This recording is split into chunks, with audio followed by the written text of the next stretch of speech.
Okay, cool. And we live. I don't even know if they can see you. Oh, this damn still has some like. Bless. I'm dark as shit.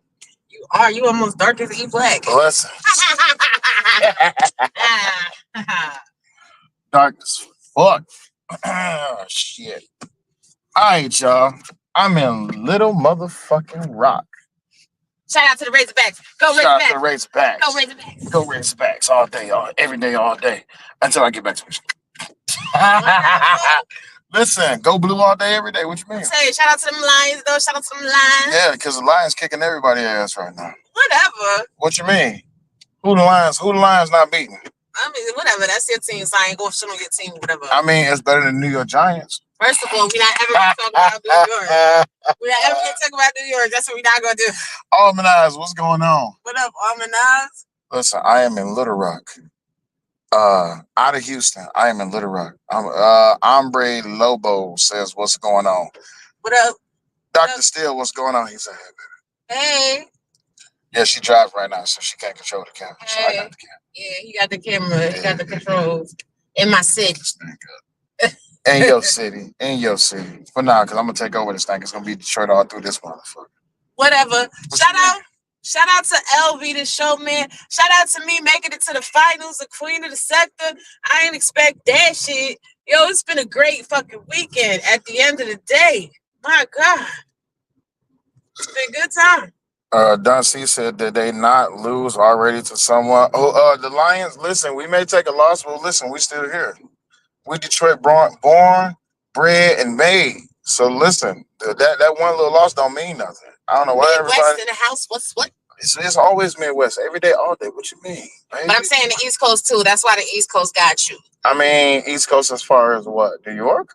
That's right. I mean, y'all nice, but, y'all Giants. We light. Y'all Giants and y'all Jets, y'all not doing really too good. Whatever, we better than them Cowboys. It's the Lions, but yeah, we definitely better than the Cowboys. What about them Cowboys? What about them Cowboys? No. Umbre said, what up, though? Listen, 313 is in the building. I'm in Little Rock, so I'm about to tear this city up. Now, everybody in the 313, put your motherfucking hands up and wild with me. Come on now. That's how it's supposed to be. That's how it's supposed to be done. That's how it's damn y'all dipped on it. Yeah, we dipped on it. Listen. We came, we saw, we conquered Houston. Listen, we hung out with B Taylor. Shout out to Moo. Shout out to everybody that showed up to the event. It was all good. So I know y'all are pretty good, but you're not the Steelers. Can I block? Because he got a membership too. No. Don't block nobody that's a member. Don't block nobody. Don't block nobody that's a member. But child, let me put some gas in his car. I'm gonna let him talk his shit about his team. And then we about to tell you about this flight home. Because we cut the hell up. But we'll tell you about it. Go ahead, babe. Talk to them. So let's talk about this motherfucking flight home. Wait. You don't want me to talk about the flight home yet? That's why I come back in the car. Okay, I'll wait till you come back. Well, I know you're not about to. Hey! She tripping. She think I'm about to let her pump the gas. You think I'm about to let you pump the gas and I'm right here? You tripping. Here, take this damn phone. I think I'm about to let her pump the gas. What the hell? What type of shit? She's too used to doing shit you was on. She too used to doing shit on her. Oh, here, take this motherfucker. Thank you. Ladies and gentlemen. Yeah. 87? Yeah. Ladies and gentlemen, that was a test of the American broadcasting system. All right. Ladies, don't you ever pump your own gas when you got no man. I just wanted to see what he was going to do. If he was just going to sit here and do his little thing. Duck this was talking with y'all. All the way up? Yeah. Child, let me tell you all something. I didn't even tell you how much the parking was. You know how much that parking was? How much? $43. Never again. Never. I'm not worried about that, but I'm just saying real quick. I would have been better off taking the Uber. Yeah. I would have been, hey, Joe, but I would have been better off taking the Uber, y'all. They charged me $43. My car sat at the damn airport from Friday afternoon until today. Yeah. Lord Jesus. Now I'm trying to make friends with her and trying to bring everybody. I'm supposed to be. Let me grab something. I don't know. I was telling them how ridiculous it was because my car only sat there for 2 days. Like, that's kind of crazy. $43 motherfucking dollars. Yeah, that shit was stupid. Yeah, it was stupid. And then I had to go all the way around. No. That's in Little Rock. In Little Rock, I parked my car at the airport here. I don't like waiting for no cabs or nothing. When I'm ready to leave the airport, I'm ready to leave the airport. Time to go. It's time to go. It's time to go. But y'all, this damn flight, first of all,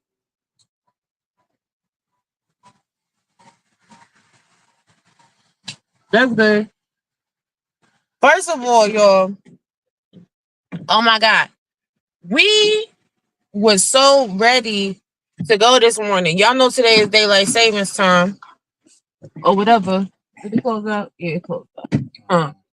It's daylight saving time or whatever. So we getting up and he like, why you up so early? And I'm like, I've been up because I always wake up at a certain time in the morning anyway. But I realized that I was up the time I was up because we was an hour behind. Now we chilling. We wound up going to Cracker Barrel today, and everybody and their mother went to Cracker Barrel today. Nice. We was waiting at Cracker Barrel. We was supposed to be waiting for 40 minutes. We was waiting for like an hour and change. Yeah, it was a minute that we was waiting. The waitress inside the Cracker Barrel was nuts because we put our order. She was like, all right. She come out with our food. She's like, oh no, because they don't make that one today. They only make that one on Thursday. Ma'am? What is it? So then why the hell did you let us order it then? Right. Then on top of that, when they brought our food out, they was missing food. Oh, by the way, shout out to Christopher J for coming to breakfast with us. My man's pulled up. That was dope as hell. I know he was out all night hanging with them, but shit, he still showed up to show love though. And his little boy is adorbs too. Listen, that little boy is amazing. He was doing his damn thing. Look, he was not playing no games. He was like, come on, come up. Drobo said it's Sunday, that's why. I mean, then why let us order it then? She should have knew that. Listen. No, he's talking about how long the wait was. Oh. We're not Cracker Barrel aficionados. We just was like, we was going to try something new. This weekend, we did a lot of new stuff, so that was lit. Well, this is my first cracker ever in my life. It's only my second time going, so. I can tell you this much. It's no different from Coney Island. I hate to say it. It's overhyped. Yeah, and Cracker Barrel is overhyped. Sis Yvette is in the building. What's going on, sis? Whoops. Cracker Barrel, it was good. That country fried steak could have been better. I'd have had Bob Evans got a damn good country fried steak. But you know what though? It was good. It was filling. But that hotel, what was the name of that damn place? Sam's. Oh my God. Let me tell you, when we wanted to kidnap that damn chef with that steak, man. Good God. Raj, what's going on, G? So I can tell y'all, I don't eat all my food. I really don't. I'll have a couple bites and then I'm usually good off of it. I was full and I was still trying to eat that steak, y'all. I was like, no, but it's yummy and delicious. Real. And I had a big ass ribeye. Like that ribeye was like 14 ounces. That motherfucker was everything. And it was perfectly seasoned, perfectly cooked the way you wanted to. It was fucking amazing. I had a flank steak. Yeah, you had flat iron. I had a flat iron steak, and that was still good as hell. But yeah, her ribeye, that was motherfucking delicious. First of all, them old fashions though. Can we talk about them old fashions? Them strong ass old fashions. Let me tell y'all Texans, Cracker Barrel has some rather boring food to me. Cracker Barrel, yeah, it was a little underwhelming. They had cheese curds with no marinara. I was thrown off at that point. They gave you ranch. Right, I don't know what that was. I was like, what is it? Can I have some red sauce? Oh, we don't have that. That's why you didn't have no tip. Yeah, that's why you. And no, she didn't bring my grits out. And then the grits was salty. So here's what happened with the grits. Because she gave me grits. I like my grits with butter and cheese and pepper and a little bit of salt. So she gave me the grits, and I tasted the grits before I put the butter because I got to taste it before I add my extra stuff to it. So I tasted the grits, but I just tasted the top later with the cheese, and it wasn't seasoned. So I was like, let me throw this butter up in here, and I mixed it up, and I tasted it again. It had a little hint of it in there, so I put a little bit of salt in there, and I stirred it up. But apparently, all the seasoning must have been at the bottom because they were salty. But I just took the grits and I poured it over the unseasoned fucking country fried steak, and it turned out good. Other than that, the cheese curds, they could have did better. It damn sure needed some marinara sauce. It damn sure did. What else did we have? Oh, the shrimp was shrimp. It was shrimp. They had too many different types of shrimps. Yeah. And so I was expecting one type of shrimp, but I got like 3, and I was like, "Oh, Jesus, what? No, this is not gonna work." That sugar plum tea though, the sugar plum tea was good. The sugar plum tea was good. No, we was talking about the old fashions. Oh yes, the old fashioned. Yeah. Houston. Hold on for a minute. Go ahead.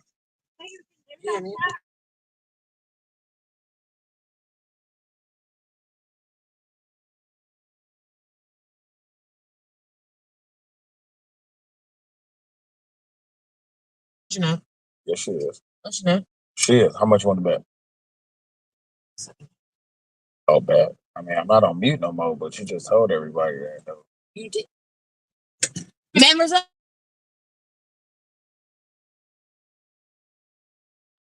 See, that's why I told you that she didn't hear you. See, I told you. That's why I put it on mute. But listen, let me tell you something. Them old fashions were strong as Yvette said. I didn't hear anything. That means she heard everything. And that means you know she lied. And Yvette know what's up. That means she heard every. What did you get? Stuff. You sure? Check your receipt. Because that don't look like everything. Is that everything?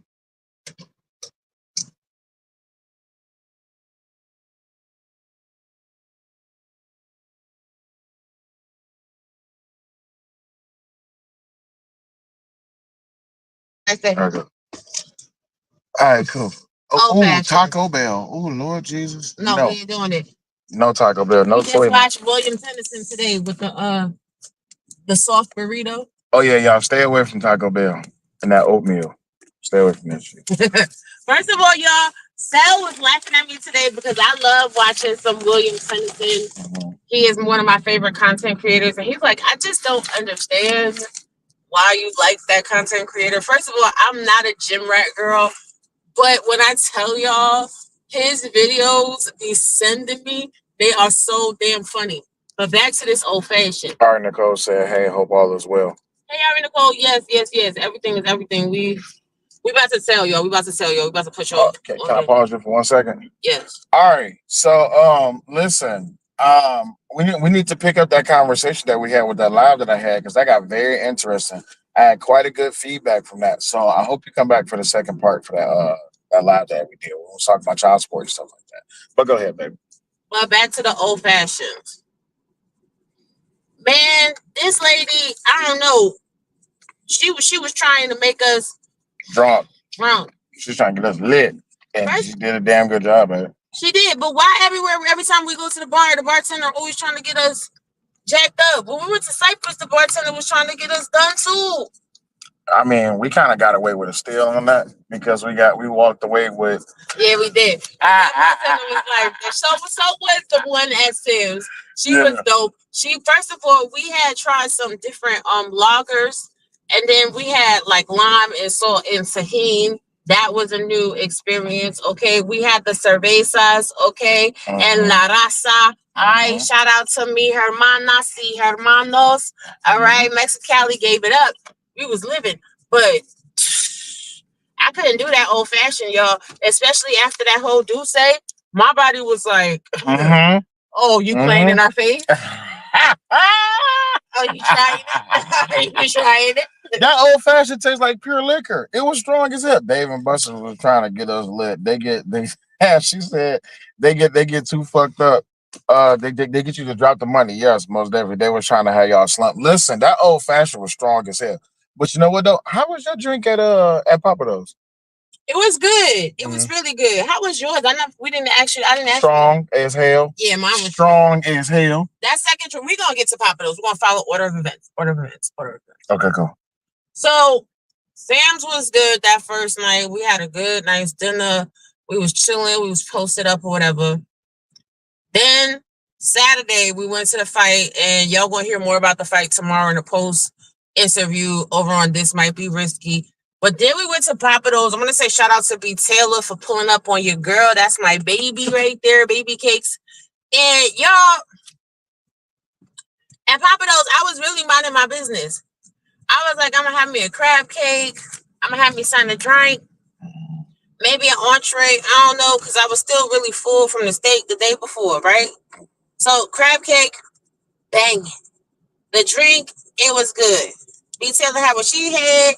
He had what he had. The crab and artichoke dip. Spinach dip? Spinach dip Fucking was good. amazing. It was Oh good. my God. So we ordered our appetizers. We about to start going in, and then Taylor was like, maybe I'll give me some oysters. So I'm like, oh, oysters. Like, no, oysters. Didn't I tell you I was gonna get you to try oysters? You did tell me you was gonna give me to try oysters. And B Taylor was like, let's get some oysters. I'm like, hell yeah. You was like, okay. Okay. And if y'all follow me on TikTok and my other social media platforms, you see some little clips from the drinks that we had and stuff like that at Papados or whatever. The oyster wasn't bad though. The way B Taylor hooked it up for me, it was good. She put the horseradish, some cocktail sauce, some Tabasco, a little lemon, and it hit. I was shocked because I always thought that oysters was gonna taste nasty. I don't know. They look weird, but they don't. They taste better than they look. Yeah, they don't taste like too much or nothing. Like they look like they're gonna taste like under the sea. Under the sea. But they really don't. Then we ordered, me and Sel ordered the same thing. We had the grilled snapper with the crab with spinach. That was good. That was good. That red snapper that red snapper was fucking amazing. Would you say it was better than the red snapper that you had at Big Cypress? Yeah, the fish at Big Cypress, it was good, but it was a little too moist for me. The snapper kind of held up better to the sauce. The caper butter sauce was good. The crab that they put on there, they say they're going to put it with crab cake, but they really didn't put it with crab cake. Because I had a jumbo crab cake as an appetizer. So I'm expecting more the same. It was just like a few little crab flakes up on it. Taylor had the etouffee and rice. That looked like it was yummy and delicious. And then Moo pulled up on us. Now, remind you, we in the middle of Papados, right? We cooling, we chilling. We done turned up the place. Moo bought us some champagne and some cider, something else or whatever. So we over there, we chilling. We done already opened the cider. We done had a couple sips or whatever. The manager wants to slide up like, yeah, y'all can't be having outside alcohol. According to Texas law, y'all can't do that. And we like, but we already in there. Hey, Moo was like, hey, don't worry about it. Listen, we already have the bottle already gone, bro. We be done with a minute. Moo was like, fuck that, nigga. We gonna drink this drink. And then every day. Yeah. Hey, shout out to Moo. Moo was like, I hear what you're saying, bro, but we already knee deep, so you can go ahead and just let us finish that, and we'll be out your way. I mean, what could they say? That bill was kind of up. Like, that bill was up, so they really should have just fell back and just left us alone. We are shut down Papados for a minute. But then it's crazy because the location that we picked, it was minutes away from one of the events from This Might Be Risky or This Might Be Rocky this weekend. So we like, oh, let's all go pull up over there. So we pulled up over there. It was lit. We seen a couple people from the event. It was hugs and kisses. Everybody was everybody. We even pieced it up with Arnold. Shout out to Arnold Allen. You know what I'm saying? Much respect to him for showing up. He said he was going to do a thing and he was there. And then that was the night, like, Moo left, Taylor left, then we wound up leaving or whatever. And then we get to this morning. You already know it was a Cracker Barrel route, but then it was the flight from Hell Part 3. From Hell. Part 3. Part 3. You want to catch up some of these chats right quick? Yeah, go ahead. All right, Put the Nicole camera said, off real quick. All right, cool. All right, Nicole said, I attempted to go to Papados ATL and the wait list was 2 hours. I never tried it. I want to go. You should definitely try it. It's worth the wait. Black Beauty says, hey, y'all. Hey, what's going on, Black Beauty? She said, all right, it definitely laid me out. Yes, listen, them drinks will lay your ass out. Then Arnett says, no, they taste like bottom of the ocean if you don't doctor them up. And let me tell you right now, B. Taylor doctored the hell out of them damn oysters. Oh my God, it was good. I was like, can you make me one? She was like, bet. And she made me one. And then she ate the motherfucker. And I'm just like, B. Taylor, what happened? She was like, my bad. I got you. Mm-hmm. Black Beauty said Roger ate them oysters and gave sale to business.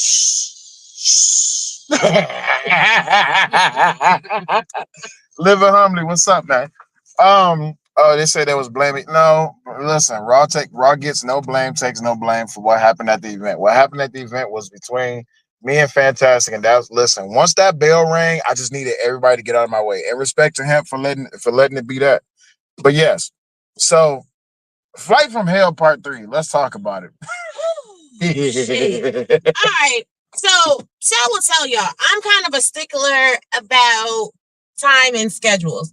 Like everywhere we went this weekend, I am the event coordinator. I'm gonna look at the GPS. I know how much time we got to get there. I'm gonna give a little grace for traffic, whatever. So when we went to Cracker Barrel this morning, we like, well, all right, got this time schedule, whatever. We're gonna eat and then we're gonna go. Cool.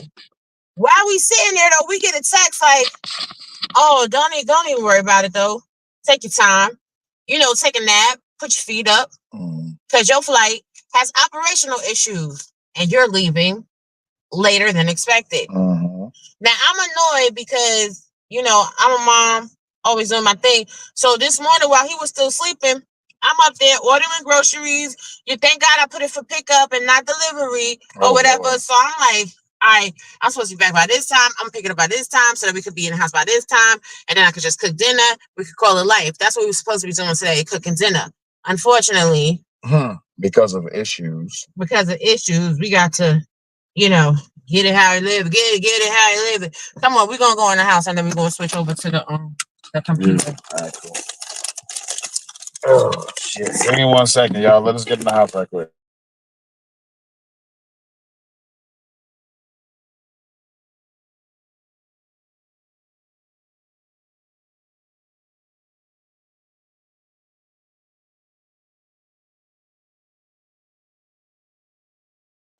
Really quick, Yvette Marie said, I'm a traveler from hell. I'm so paranoid and neurotic because I'm afraid of missing something. I can't relax until it's done.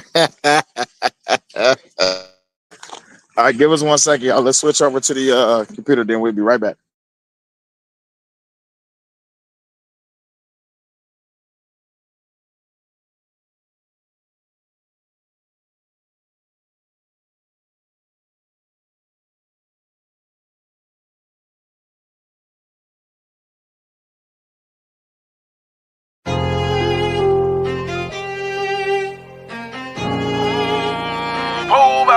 Over me.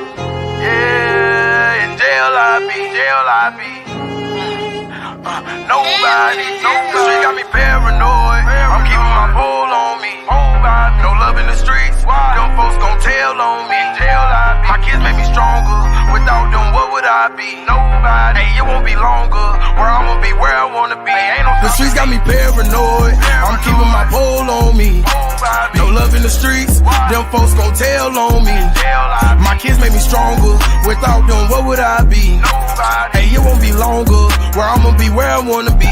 The streets got me paranoid. I'm keeping my pole on me. No love in the streets. Them folks gon' tell on me. In love with that chopper. I'm keeping it on me. Act up, you gon' D.I. It won't be longer. Where I'ma be, where I wanna be. Yeah, money ain't give me my ego, boy. I was finesse, they was calling me Debo. I took it. I don't give a fuck where I go, long as I got that pole. If that boy want a show, tell him book. I don't want problems, I'm coming in peace, but it's 32 shots in this Glock 23. I don't give a fuck if you family or not. I can't do shit for free, you ain't do shit for me. Ooh, he nonchalant. Yeah, they call me 2 times, but I'm number 1. They keep saying watch out for the ops, cause you know how they plot. Tell the truth, they ain't gon' do nothing. I'm the biggest in Memphis like Jumbo Ray. Tell a street nigga, come get you a 100 pack. I ain't going for none of that young nigga shit. I'm on go, bro. I'm just a little humble now. Don't play with me, period. Don't take my kindness for weakness. Don't do that. Got big A on security, don't breach it. Be reaching. Fucking this rap nigga bitch, and we keep it a secret. She told me finesse, you too sneaky. He'll never know. Black and mirror jeans, new Margiela coat. Yeah, I'm too cocky. I ain't interacting. He wasn't nobody until he started rapping. The streets got me paranoid. I'm keeping my pole on me. No love in the streets. Them folks gon' tell on me.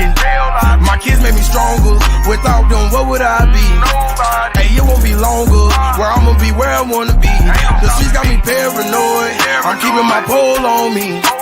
No love in the streets, them folks gon' tell on me. In love with that chopper, I'm keeping it on me. Act up, you gon' D.I.E. It won't be longer.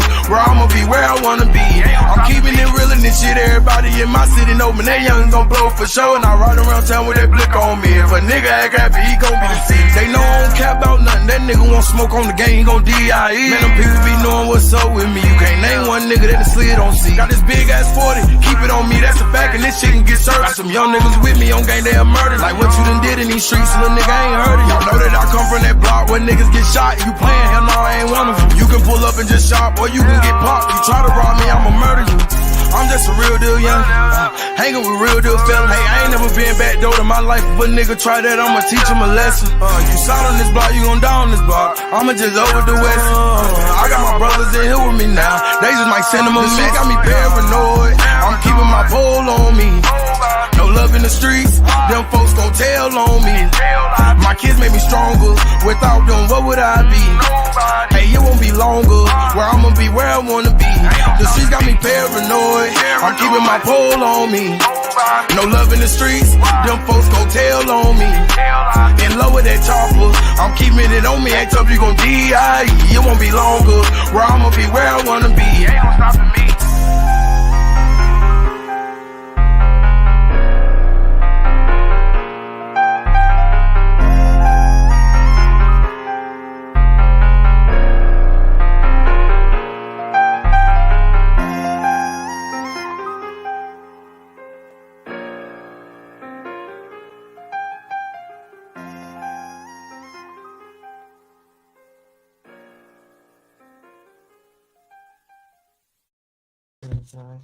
And we back. And we back. Okay. I don't want to see these people watch me eat. Go ahead. Now we're gonna do like low key mukbang. You sure? I mean, might as well. Why not? Yes. It is what it is. Okay, so the flight from hell, ladies and gentlemen. So, like we told you in the car, sound check though. If y'all can hear us real well, put a 1 in the chat. They say something so they can check your audio too. Y'all can hear me. Say what's up, motherfuckers. Put a 1 in the chat. Do something. What's up, motherfucker? Welcome. All right, Nicole says I'll do Amtrak before I do Greyhound. Amen. Look, I won't even Amen. do Amtrak for Pickle sandwich. pickle sandwich. Yeah, we trying the Jimmy John's pickle sandwich because y'all know we had What's to Do in Detroit, and I'm really annoyed, but I still want to try it. Wait. Well,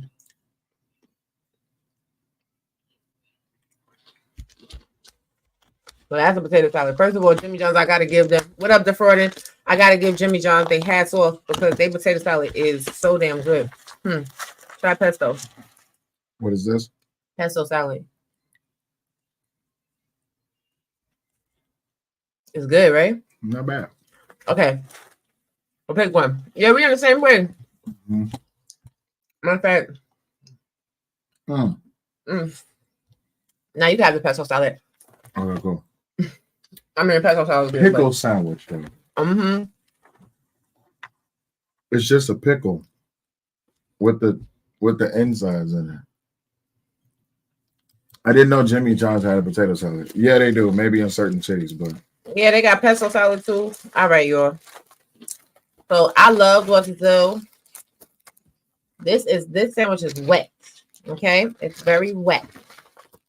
Yeah, you gotta have something up under it because as you bite into it, it's gonna drip everywhere.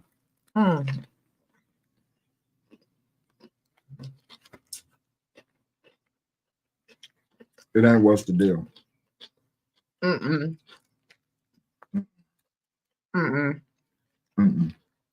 If you're ever in Detroit and you get a chance to try What's the Deal, go to What's the Deal. Like, I'm trying not to be extra. But Death Note, what's up? What's up, Death Note? Yeah, no. Jimmy John's, y'all tried it. It's literally just pickle, turkey, cheese, and tomato and lettuce. I think there's a little mayo in here. They tried it.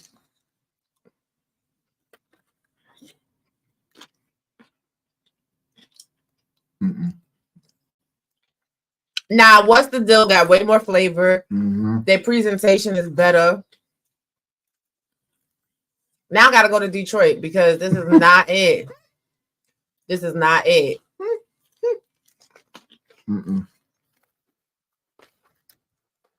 What's the deal to this damn thing? This is hey, we could have made this with a pickle at the grocery store or some deli turkey, mozzarella. This is Pickle chip. and the damn chips got more flavor than the pickle. This shit ain't seasoned at all. Okay. The chips hit.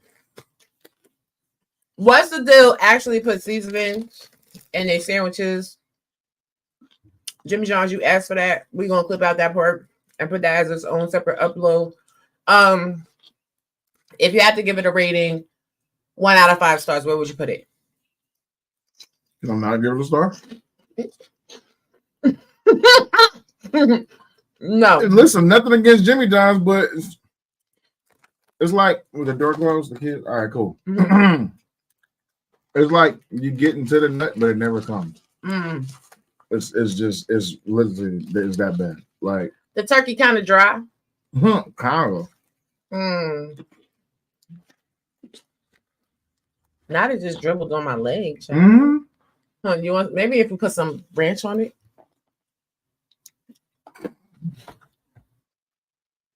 First of all, Jimmy John's, we give you a half a star for effort. It's trash. It's trash. Throw it all away. For the sandwich, potato salad. I get the potato salad. It's the nut that never busts. It's literally that. It's not. Definitely says if I got a spot spirit, I ain't going. I would rather drive. That. Wait, focus. Potato salad, we gonna give you 4. I give 4.5. What you give for the potato salad? Here, taste it again. Wait, not the pesto, because that's a different one. We're gonna do the pesto separate. Now compare it to like your grandmama potato salad or something like that. Grandma, they ain't fucking with grandma potato salad. Sorry. Yeah, they not. That's why they don't get the 4.5. Sorry. That's why they don't get the 4.5.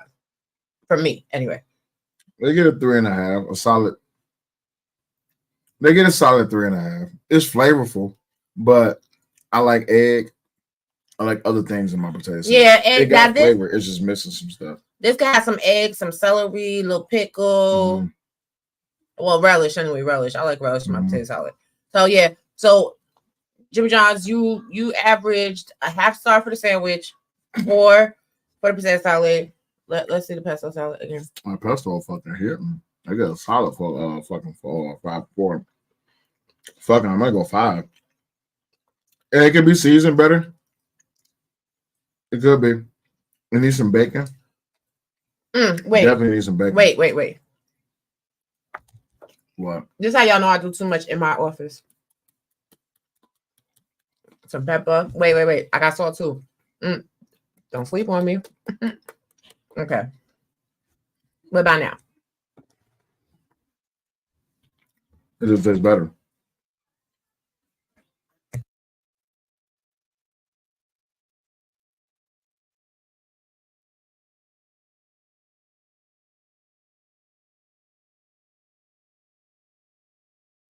But the pesto salad with the addition of the salt and pepper, Made it taste better. it raised it up to a 3 for me. If it had bacon, it would be a 5.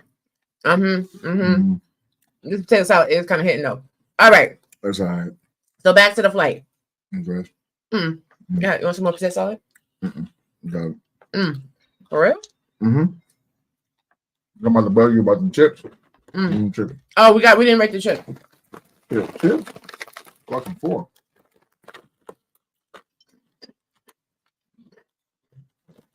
Let's see if it's 4. Yeah, chips is up there. But pickle chip, I actually will give this a 5. Because sometimes when you eat pickle chips, they're obnoxious. And they really taste extra pickled and briny and gross. This has a good pickle flavor without not being all in your face. So you guys go give their limited edition pickled kerfuffle a try. Now, you tell them about the flight. You start. Which one? The one from Houston to here. Mm-hmm. Flight from hell. Seats. Which airline was that? United. Seats small as hell. On Starcraft. Come in. They wasn't too bad though, because I'm gonna tell y'all, I got a lot of hits. That's what airline it was. But United, yeah. I got a lot of hits, and those that came to the event, see, I got a lot of touch too. So I usually need the little extender piece. Because the way these thighs are set up, honey, it don't be, they don't come together. But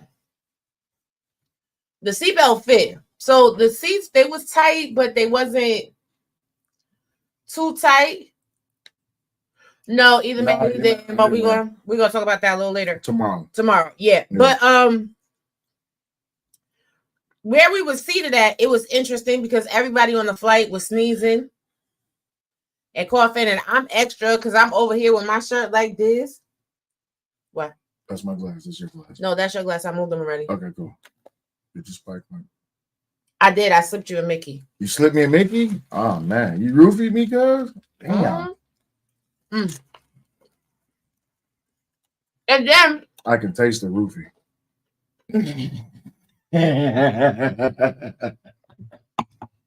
Go ahead. I can taste the roofie. So just like how he being silly right here, he was being silly like that on the flight. No, don't blame that on me. Don't blame that on me. Let me tell y'all something about Robbie. Goofy as hell. Thank you, Dipper. And I was super close to winning, but hold on, pause. We're gonna get back to that. I'm gonna give a big shout out to B2B in the sector.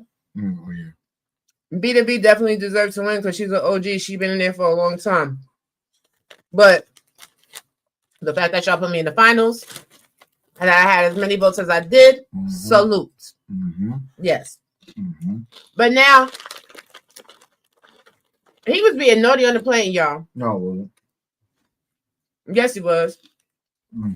So, no, I wasn't fighting Cell. Cell was fighting, not me. She came to fight, though. Hey, Red, when I hold did. on. Let's talk about that for a second. You came to fight because a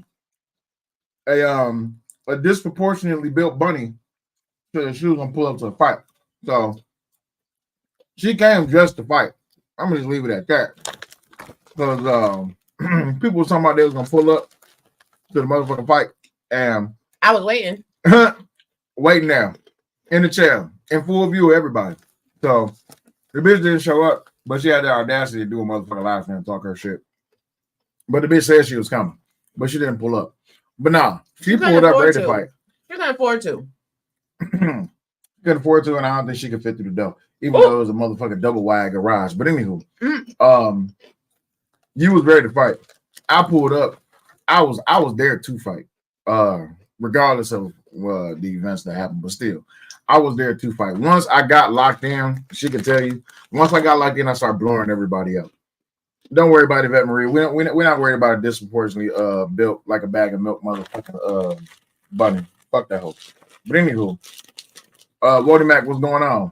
I didn't see it, but I told Don't Sleep he got V reps and a trainer. Yeah. We're gonna get deep into that tomorrow. We're not trying to take nothing away from Ham's post interview show. We're gonna go deeper into it. But Qatar Air, yeah. Thank you, Death Note. We got some things in the works, so that's good to know. We may need to utilize that information. But on to the fight. The flight. So we get to the airport. First of all, down with Hertz. Hey, Hassan. Yes, we'll tell you later. Hertz is a piece of crap company. You guys don't use Hertz. I booked them through a third-party company, and they did not honor the rental that I had booked, and they stole my money. So I'm going to be fighting with the Better Business Bureau and their company to get my money back. But I want to give a shout-out to Enterprise and the lovely woman that became my friend in Houston. Baby. My phone was on dead. My phone was in the struggle. Cell can tell you. Hell, I'll show you right now. My phone's in struggle right now. What my phone on right now? Struggle mode. 1%, y'all. Y'all see that? 1%. Struggle mode. My phone stays on the struggle. I be doing too much. So I get to the airport. The lady plays stupid with the reservation down to the Hertz. So now I gotta go to Enterprise. My phone was playing. I don't know what I don't know what issues my phone was having. But when she plugged my USB, yeah, I'm only doing Enterprise moving forward. When she was plugging my USB into the modem, it would power on. I would try to look through some things, and then it would power right back off. So I wound up going off to the side, charging up the phone a little bit, getting all the reservations. Because when you guys go to Houston, if you rent from Houston, they need your flight, the actual flight number, as well as your confirmation. They need to know that you have round trip travel. Because I guess people in Houston be pulling scams and stunts down to the rental place. Always. Yeah, but she was super dope. She was nice. I met this nice guy that was like a Navy SEAL, and he was showing, love, and he was kind and helpful as well. But when you go to the rental center in IAH, honey, you just go down the road and you pick your car. So let me tell y'all. First, I picked up Buick Enclave, right? I was like, oh, okay, this is cute. We can tool around this in the city. You know what I'm saying? For the weekend. This is a vibe. It's a vibe, whatever. But due to all of the confusion and aggravation, I left my suitcase. Hey, Brittany B. You still recovering from the weekend? Look, yes. Brittany B, that weekend was, listen, Brittany B, thank you for pulling out. I didn't even know you was coming. When I seen Brittany B, I was like, damn, hey, it's Brittany B. And I went right back in. I locked right back in. I was like, oh, hey, Brittany B, what's going on? All right, cool, bet. Right back in. I'm gonna tell y'all what, if y'all see Brittany B at the event, she's gonna make you comfortable, because I was sitting there on my bougie posh girl shit. I was not talking to nobody. I was just like, we here. What's good? Wasn't talking to nobody. Brittany B came in the building. Let me tell you something about Brittany B. She is shorter than what I thought she would be. Yeah. I didn't know Brittany B was that short. Her personality make up for the. Brittany B that came in and shook the damn table. Brittany B shook up the whole boxing event. You hear me? There's like, Brittany B? Hey, Brittany, what's going on? I don't know what happened after that, because once I saw Brittany and I said, hey, spoke my words, I went right back to my thing. Y'all was sitting there, y'all was doing y'all thing, but I went off to do my thing. So, yeah, Brittany B pulled up. I booked with Avis since you just walked to your car. Avis, Monday, check them out next time. Yes, but Enterprise was the same at IH. So, but I'm telling y'all, I left my suitcase downstairs. So I had to go downstairs and then come back upstairs. Now, when I come back upstairs, there is a white horse sitting in my row of the classification of car I chose. It was sparkly. It was glistening. They had just washed her. She was looking great. She was looking familiar because it's the same type of car that I drive at home. I was like, oh, I don't want the Buick. I'm going to take this one. So I took that one. We went about our business. Now, remind you, when we came in on 2 different flights. Oh, my God. And we was a little bit behind each other. So the plan was for me to go to the rental place, get the rental, come back to the airport, scoop him, go about our day. No. So now, not only am I trying to recover from the nonsense with Hertz, I'm also trying to get in touch with him. Like, my phone is on the struggle. I thought, I'm like, where you at? She's like, my phone about to die. I just click. I'm like, oh, man. That was some bullshit. It was some bull, but we got it together and we got it done. Okay. Yes, you definitely do have pastor's wife energy. Child, Ari, people was trying to talk to me, but I was a little bit like, let me tell y'all the truth. I'm shy. Okay. I know y'all don't believe this, but I am very, very, very, very, very shy in person. I don't like to talk to new people. I don't. And when people talk to me, it low-key makes me uncomfortable. It does. I'll be like, ooh, hi. Hi. She said, why? So the truth is, I don't like people. no, it's not that I don't like people. It's that I have stage. Like well, he doesn't like people, but I have stage fright. And again, I know that's hard for y'all to believe. So my journey on YouTube has been in part to break me of my stage fright. When it comes to performing in front of people, it's different. It's a lot. It's a lot. So that's why I love the group that I have. I love my subscribers. The angry man. Yeah, we gotta talk. What's up, angry man? Angry man, how you gonna cuss me? Should we drop the link? Yeah, we're gonna drop the link. We're gonna drop the link. Oh Lord. We're gonna drop the link to y'all after we tell y'all about the flight, then we're gonna drop the link. So anyway, the weekend happened how it happened. So now we going back, right? So I'm taking the rental back, and the GPS is a lie. Oh. Nobody ever followed the GPS. Never. Because we done turned into the airport. We driving, and I see the sign that says rental cars to the right. But I'm listening to the GPS, and the GPS says go straight 3.5 miles, turn and turn and turn. Now I'm in the damn lane that says authorized rental bus only. Okay. She pulls to the gate, and I'm like, "This says rental bus only." But I tried it. Yeah. But I tried because I'm like, that was for the bus. I know. I know. It was for the bus. And look, I'm gonna tell y'all, it's the New York in me. No matter where we are, Sel can tell you. There's a couple times I done did some things, and he was like, "What are we doing?" I don't know. It's not from New York. We got to get where we got to go. Like, I don't have no problem. Ain't nobody behind me. Let me back up real quick. I'm not busting a U-turn. I'm not going up and coming. I'm not doing none of that. I'm just going peel off. All right. So now there's oncoming traffic because again, this is one of the airport service roads. But now I got to back up from the rental bus lane so I could get out, so I could get back on the main road. All the traffic. So now I'm being patient, which in my spirit, I really wasn't being patient because I'm like, we got to go. We got to go. We got to go. So this one car came. So it was enough room for me to go, you know what I'm saying? Pull out, get into the lane, do what I got to do, go loop back around and get back to the rental place. And here comes this person beeping at me. First of all, they was like 3 car lengths away. Why is you beeping at me, Jesus? What, did you die? Did you have to slam on your brakes? If you did, you was going too fast. They hit that horn like 3-4 times. They did. They was mad. Yeah. They was mad. But guess what? They made it around. We still made it around. And we dropped off the car. So then, after we dropping off the car, we going up the escalator to get the shuttle. Boom. That's how you know God is on our side. We are blessed and highly favored. Because the shuttle was right there. It was a boom, boom, boom. We in the building. Hop right on that motherfucker. Hop right on the right at the airport. Now, we had to come in Terminal C, but then we had to go out Terminal E. Now, Terminal E, y'all. No, we was like, how far is Terminal E from this location? She's like, oh, it's only like a 7-minute walk. Okay, cool. That wasn't like a 7-minute walk. That's like a 15-minute walk. We walking.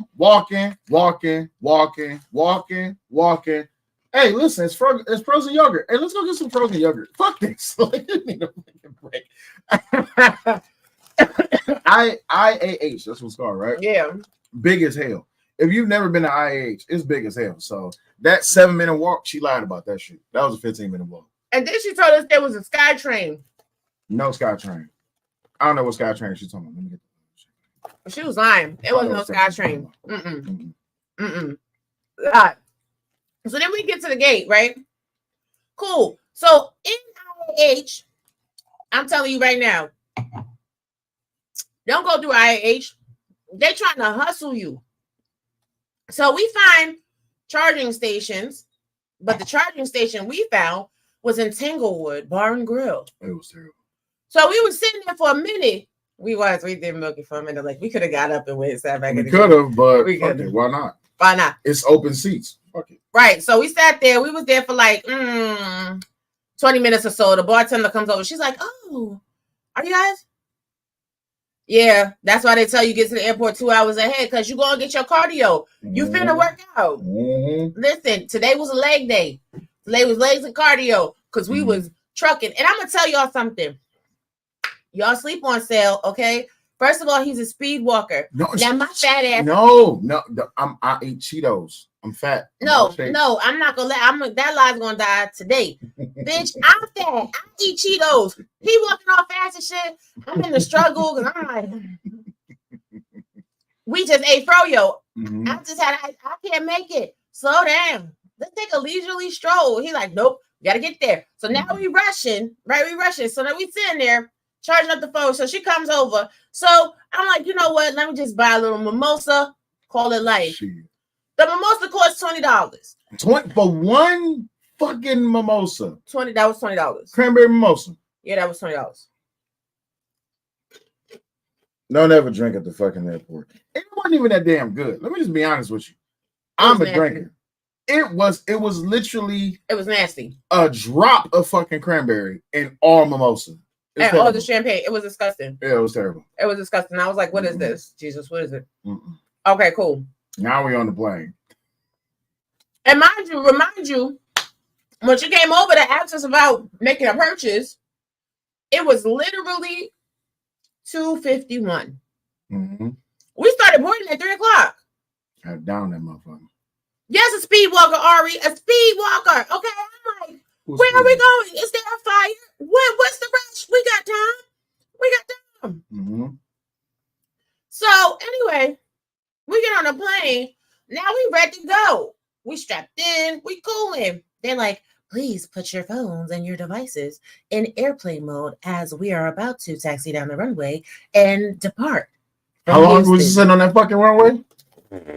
Look, I thought we was moving for a minute, right? I'm like, maybe the mimosas had kicked in, y'all, because I'm like, oh, we still taxiing on the runway. No, I open up the window. We ain't going nowhere. We sitting with 3 fucking planes in front of us. And my phone was on 32%. We sitting there so long. I didn't watch YouTube.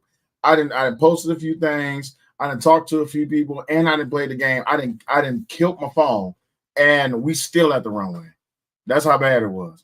And then this one, now I'm about to snitch on you. This one, Miss Giggly over here, giggling at every damn thing, the whole play around. No. What? No, let's tell the truth. Go ahead. So when it was time for us to take back off and we were about to start taxiing again, they reminded us to turn our phones in airplane mode. Now Sal over here, he's a rebel with the cars. Okay, his phone was not in airplane mode. For what? So I'm trying to snatch the phone, like, give me the phone, put the phone in airplane mode. We're gonna crash, like, stop it, turn it off. And then trying to snatch the phone. I'm like, and then there's all bunch of giggles, but I don't know why that was the funniest thing. You gotta have an anger charger that attaches. See, yeah, we was talking about that. We was talking about that. The portable chargers I was telling you, we need to get a couple of them. And you just put it to you. Like a phone case. Yeah, and it charges the phone. Yeah. Oh, really? Yeah, we got to get those. Hey, hustler, muscular. So now I'm giggling, right? And then non-fucking stop. Because he's hamming it up now because the now he's whole flight. Now he's made friends with the people across the road because now they're intrigued because we over there having too much fun in our seat. And I'm giggling. I'm trying to giggle on the low. By the way, that big white dude, world's strongest man competitor. That's why he was big as hell. Okay. He's the world's strongest man competitor. But he was like, I'm just trying to understand why she giggling so much. I said, she giggling because she fucking silly. And he was like, well, it looked like y'all having a good time. I said, shit, we is having a good time as long as we on this fucking plane. We spent more time on the runway than we did in the fucking air. Yeah, we did. Oh my fucking God. And then we in the air. Oh God, go ahead. We in the air and I'm trying to sleep. Let me tell y'all just how when this one get the giggles, okay?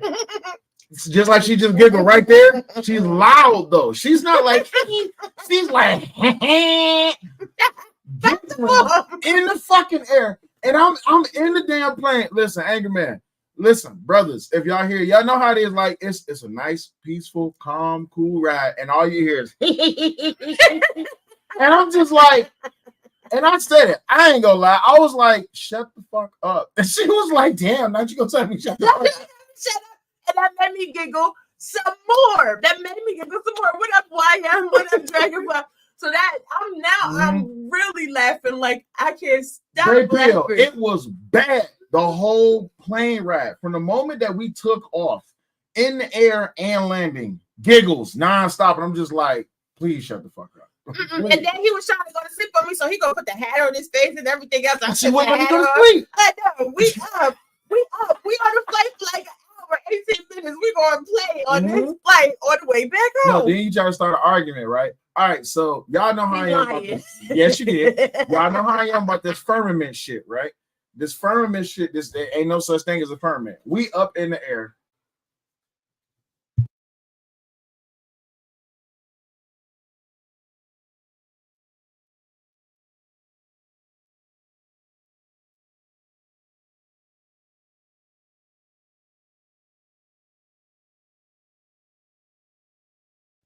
Close the door, baby. Close the door.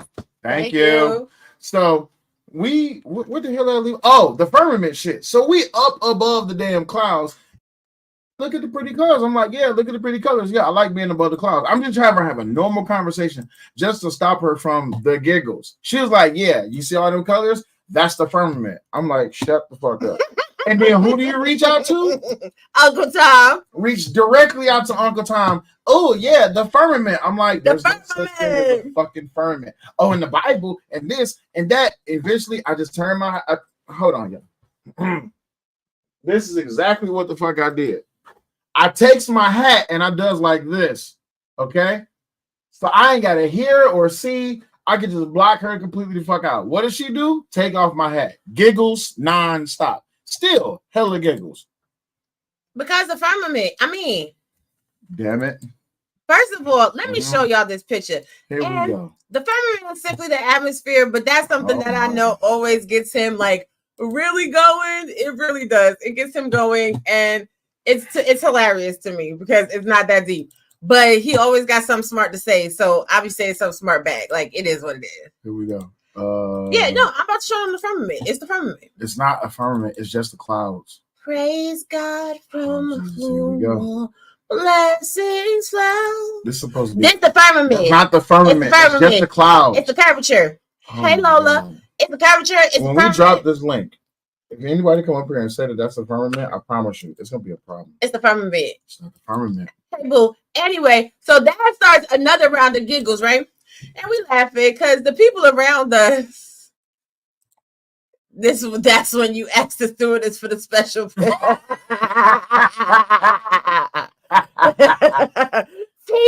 earth. Yes. Here we go. Yes. Here we go. I promise you. I love trolling him with but the you want to firmament. bother Tom on his vacation with this firmament shit. Listen, but that's okay because he sent me pictures back of the firmament too. That's not the Continue. Continue. So then he gonna tell me, y'all, because they turn, hey Moxie, we're at the table. They turn the lights off on us. Now, okay. Now y'all. The lights been on the whole flight. They ain't turn the cabin lights off at all. We hit this rocky patch and the shit. Right, it is the firmament though. Right, thank you, Death Note. Thank you, Death Note. So we hit this turbulence in the firmament, right? And the plane goes, and then the lights go click. I'm like, bitch, is we about to go down? What is happening here? So he's like, no, they got to turn the light up. No, they don't. Put the lights back on. We was 15 minutes from touching the tarmac in Little Rock. But what you got the lights off for? So because now they have to turn the lights off on descent. Well, guess what? I don't care. That timing, the way they timed it, though, I thought I was in Final Fantasy because it was Final Fantasy or Final Destination. Final Destination. Okay, you know the movie. Final Fantasy is a game. Yeah, the Final Destination. You don't want to get me started on Final Fantasy. No, I don't. Okay, cool. But when we looking at the firmament outside, you know, sky's looking like this. It's nice and bright and it's pretty or whatever. When they turn the lights off and we hit the rocky, all of a sudden, we like in a Twilight Zone movie because then outside turns pitch black. Pitch black. So it's pitch black outside, lights is off. I went from this to it being light outside to where she snatched my hat off and it was dark. And I'm just like, the fuck? Right. That part already. Oh hell no. So now we giggling because I'm talking about shit. Yeah, I would have been good though. You're right, because I was in firmament. Amen. Praise God. Amen. Praise God. So now I'm talking about shit because I'm like, look, what is going on here? It's dark. Why is it so dark? Now it's taking a long time for them to descend. I don't see the city. What's popping off? So we talking back and forth. And he's like, you know what? As soon as these lights come on, we breaking up. And I was like, oh, okay, as soon cool. as the lights come on, you single. I said, that's okay, cool, because then I'm gonna hit up live and I'm be like, yeah, bro, we broke up with Sel because of what happened. And this might be Rocky. Shit. You in my city. Listen, by this time the whole plane is rolling. Okay, the whole plane is dying laughing because she's being silly, and I'm telling her like, dog, you need to chill out with this firmament shit. And if the lights come back on, you still on it. You single. Period. Point blank. As soon as we land, guess what happens? Lights come on. But fuck the lights. What happened afterwards as soon as we land? No, let's talk about the landing for a second. So we landed. I know the plane is coming down. I'm sitting there with my hat. Now I didn't adjust my hat. I got my glasses off. And I was like, put these in your bag. Her silly ass. What bag? I said, you know what? I'm sick of your shit. So I do my hat like this. All right. I'm sitting there. I got my hat like this. I'm just trying to give me a nice little nap. No. Big ass boom. Now you know you gotta go nose down. She like, oh my God. Is we about to crash? Is we about to run into the building? I'm like, relax. When the plane land, they have to push the nose down. This is how you can tell who ain't been flying for long. First of all, this is how you can tell who been on good flights. I don't been on plenty of flights where it's a little, but that's cool. It's usually smooth. How these people drove at United, they had another crew on the flight. Okay, what up, LV? The show, man. Salute to you. Salute to LV. Appreciate you, LV, for running that Queen of the Second show. Shout out to what's her name? Vita? Vita V. Shout out to Vita V. Appreciate you, LV. Appreciate the salute, G. But go ahead. So now we wait. Go ahead. So other airplanes I've been on, the descent and the sliding into the tarmac was nice and gentle. It was nice and smooth. These people had another crew on the plane. Okay, we had the turbulence in the air. They landed real hard. It was him. It was him. It was him. We're not even finished. We ain't even at the ignorant part because it's about to get ignorant. Now it's about to get ignorant. So we landed real hard. I'm like, oh, we about to crash into the building. Fine. Okay, God, take us with you, Lord. Father God, in the name of Jesus, bless everybody on the plane. Amen. Cool. So now we giggling and we pull up to the tarmac. Now they turn the lights on and he like, all right, single. I'm like, oh, okay, cool. I'm gonna leave you right here at the airport. You're single now. I'm like, I'm gonna leave you at the airport. Now the world's strongest man dude, he was like, oh, well, he was like, no, wait, I changed my mind because he was like, oh, well, she's single now. He was like, so wait, you visit her? I was like, oh shit, you're right, I'm visiting. Hey, listen, she ain't single no more. You was like, no, I'm gonna leave your ass right at the airport. And she gonna say some, I'm a fire alive, but like, yeah, I broke up with Sale, but your phone dead. You can't talk shit now. Motherfucker, I can talk my shit now. Hell yeah, you ain't single shit. I'm in your city. I'm riding with you. But wait, now that's not even the ignorant part. No. So now we sitting there. And y'all know when people get out the plane real slow because all of a sudden they can get their bag from the overhead and all of this and all that. Somehow, from when we was in the air to when the pilot crashed the plane onto the tarmac, the damn plane. He crashed the plane onto the tarmac, y'all. He was a new pilot. He didn't know what the hell he was doing. No, God, he did bad. He did bad. That's because you be flying Frontier, so you think that's normal. But anyway, oh, that's right. You be on Spirit. It's all right. Listen, Delta. No. Delta, baby. No, Delta. Frontier, they plane shake as you sitting on the tarmac. They don't even start the engine up yet. That plane be rattling. No, you never fly Frontier. Frontier is like the ghetto taxi. With the dude who barely speak broken English, and he'll be like, "Where do you go? Where do you go?" I'm not doing this like Frontier is like that New York taxi that never. You're not gonna talk about New York. I'm gonna talk shit about New York. I'm gonna talk about Detroit. Don't start it. I'm not gonna talk about New York. I'm in your city. My bad.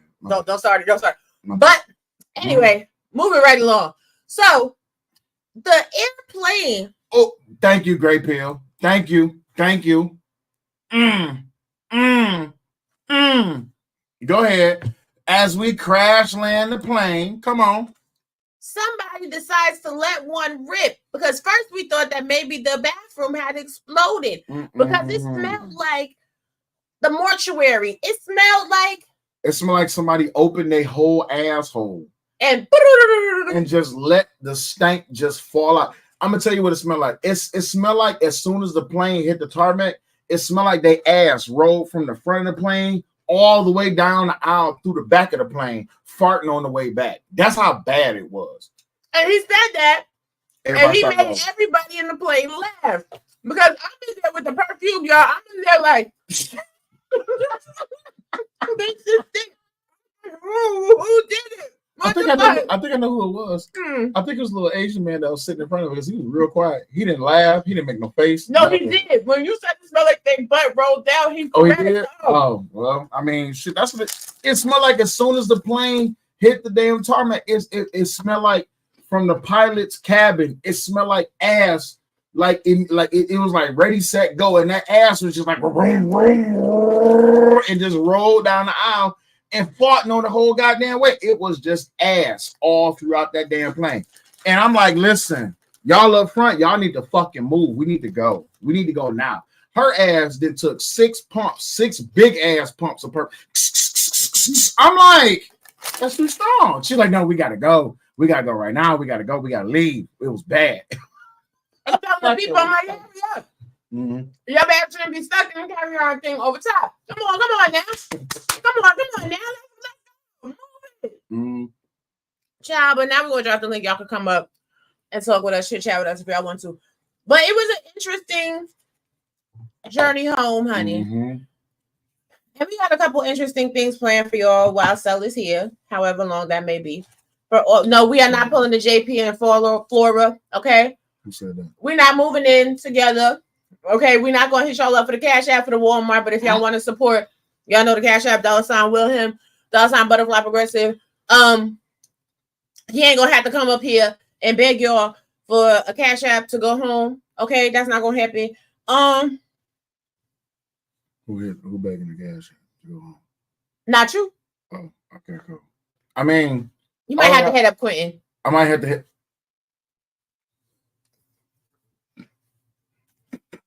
Jesus, take the wheel. If I go outside the house and I cry a little bit and I like sniffle a little bit, but it got to be steam because it got to resemble the coldness. If I cry and I act like you beat me, then maybe they'll hit the Cash App and give me a ticket home. They will. Okay, cool. Then I ain't got to worry about that ticket that's 10 days out. I can just get a ticket at 6:30. Yeah. Y'all supposed to be.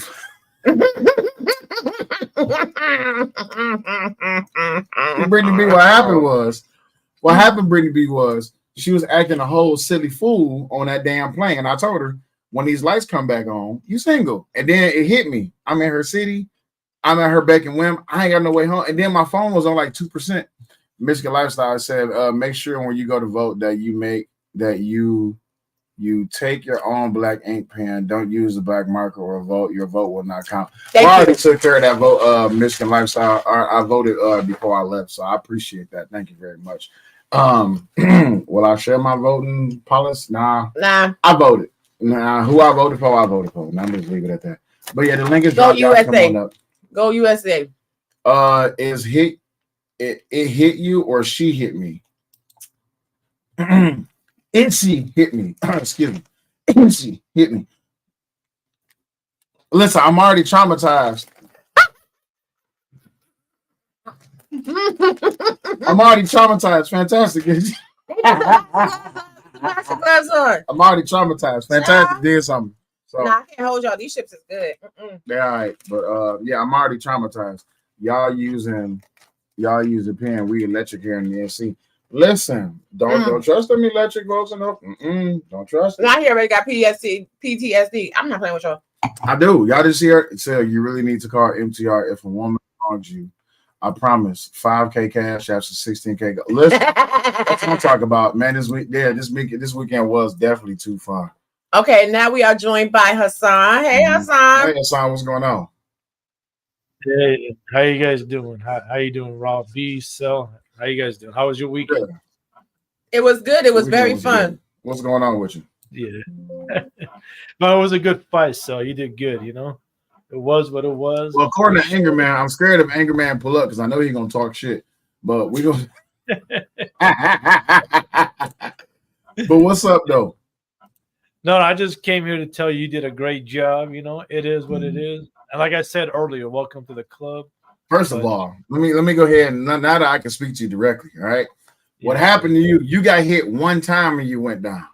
Fantastic had to, as strong as Fantastic is, he had to hit me multiple times to put me down multiple times. So we ain't in the same club. We might be, you know what? Yes, y'all are. We were damn. You just gonna put me down like that? As soon as I go home, you single. As soon as I go home. Well, see, that's why you're gonna be staying here now. Sorry, ladies and gentlemen, me and Sel are now living together. He's stuck here forever. So y'all, she abuses me, right? Ever since I walked in the door, she's been abusing me. So I need y'all to hit the Cash App. And you know what? Y'all can follow me on Instagram. It's Say Like Podcast.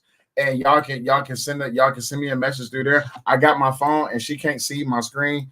But yeah, hit my Cash App so I can buy me a ticket home because I'm abused. Yeah, I've been going through a lot. You know, all of the intimidation, all of the threats, all of the hits. Oh, so here you go. Well, we are going to bring up Angry Man because ain't nobody playing with Sel. Angry Man. Damn. What's up, man? Will. Yeah. I just got one question to ask you. What's up? When you dived in for that power shot off the rip, like just what was going through your mind at that moment? I just want to know, what were you thinking?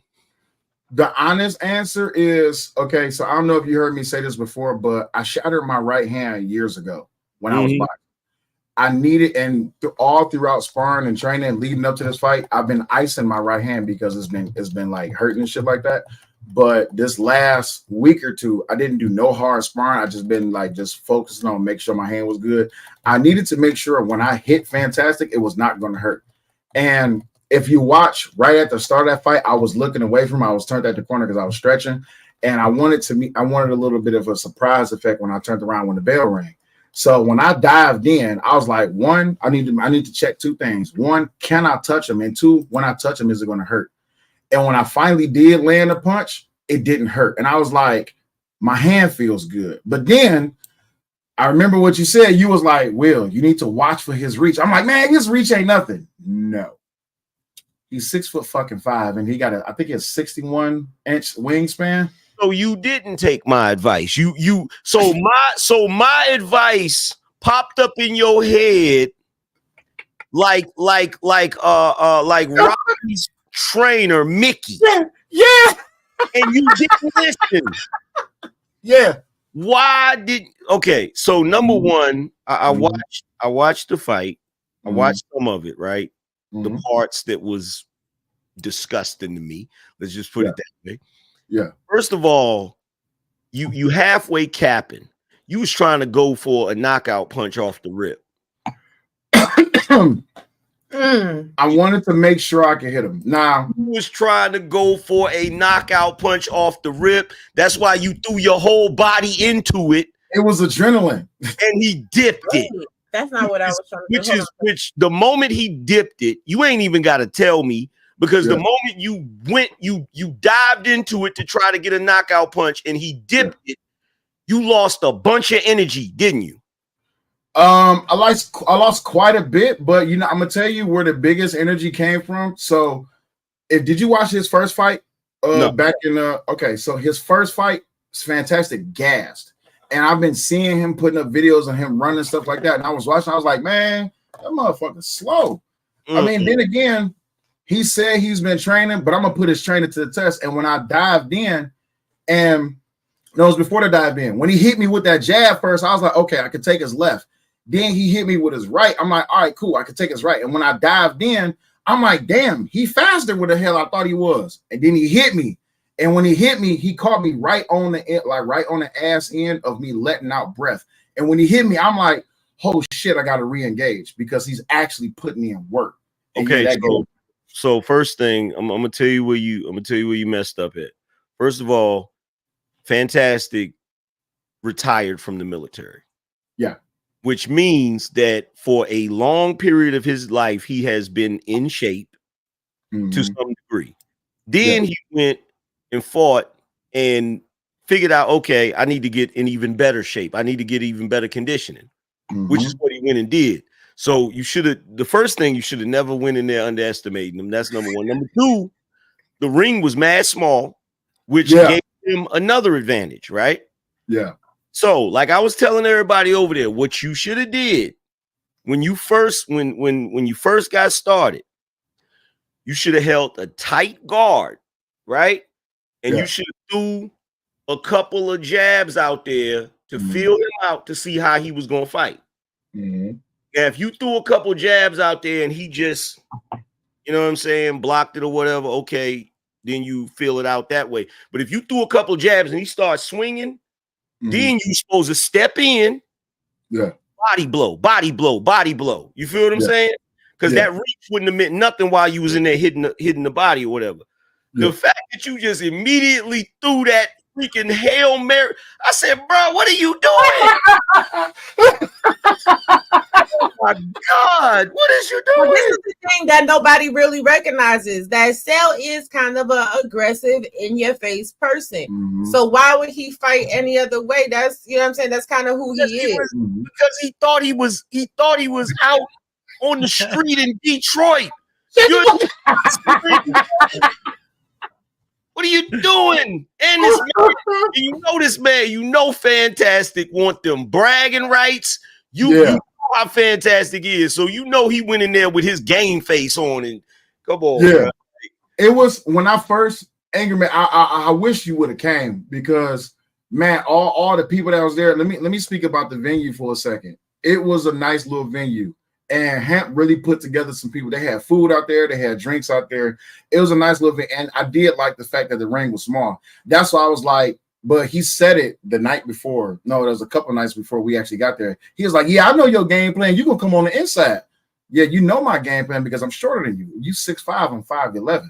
But what you going to do when I get inside? What I underestimated was you got to watch. Don't just watch just the highlights. Watch the whole fight. Maybe I'm going to use you for example. Fantastic had his arm out like this and he was covering my face. And when I was training, I was like, my trainer was like, he's going to put his hand in your face. You have to get past that pole. So I'm like, all right, cool. When I was, put your arm out for a second.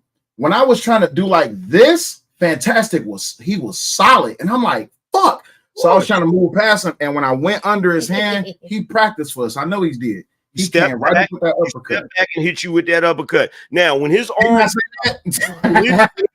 was out like that and he was trying to set you up, what you were supposed to do is you were supposed to come up over that arm. You feel what I'm saying? With a left cross. And caught him right there. Like all you would have had to do was hit him one good time and he would have calmed down a little bit. And no, I didn't need to go. And I'm gonna tell you why I didn't need to go. Even me watching this fight is not good because it's really making me want to go and just hit the gym and say screw it and get in the ring with somebody because like I don't know. Let's go, hungry man. Let's go. Right, get in there. I'm feeling left out. But I can tell you this much. I started in August. I was like 310, 315. I got down to 270. You see what I'm saying? I haven't put in this much work in forever. And then on top of that, I probably scared the shit out of her. But that first knockdown he got, which was a solid knockdown. And when we went back to the corner, she came over there. She was like, "Is you okay? Is you good?" I said, "I'm perfectly fine. I'm in my element. I'm getting hit and I'm giving hits."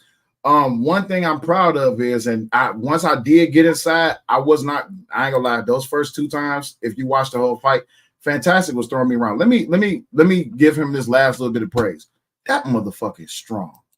And I weigh 270 pounds. He was tossing me around for a minute.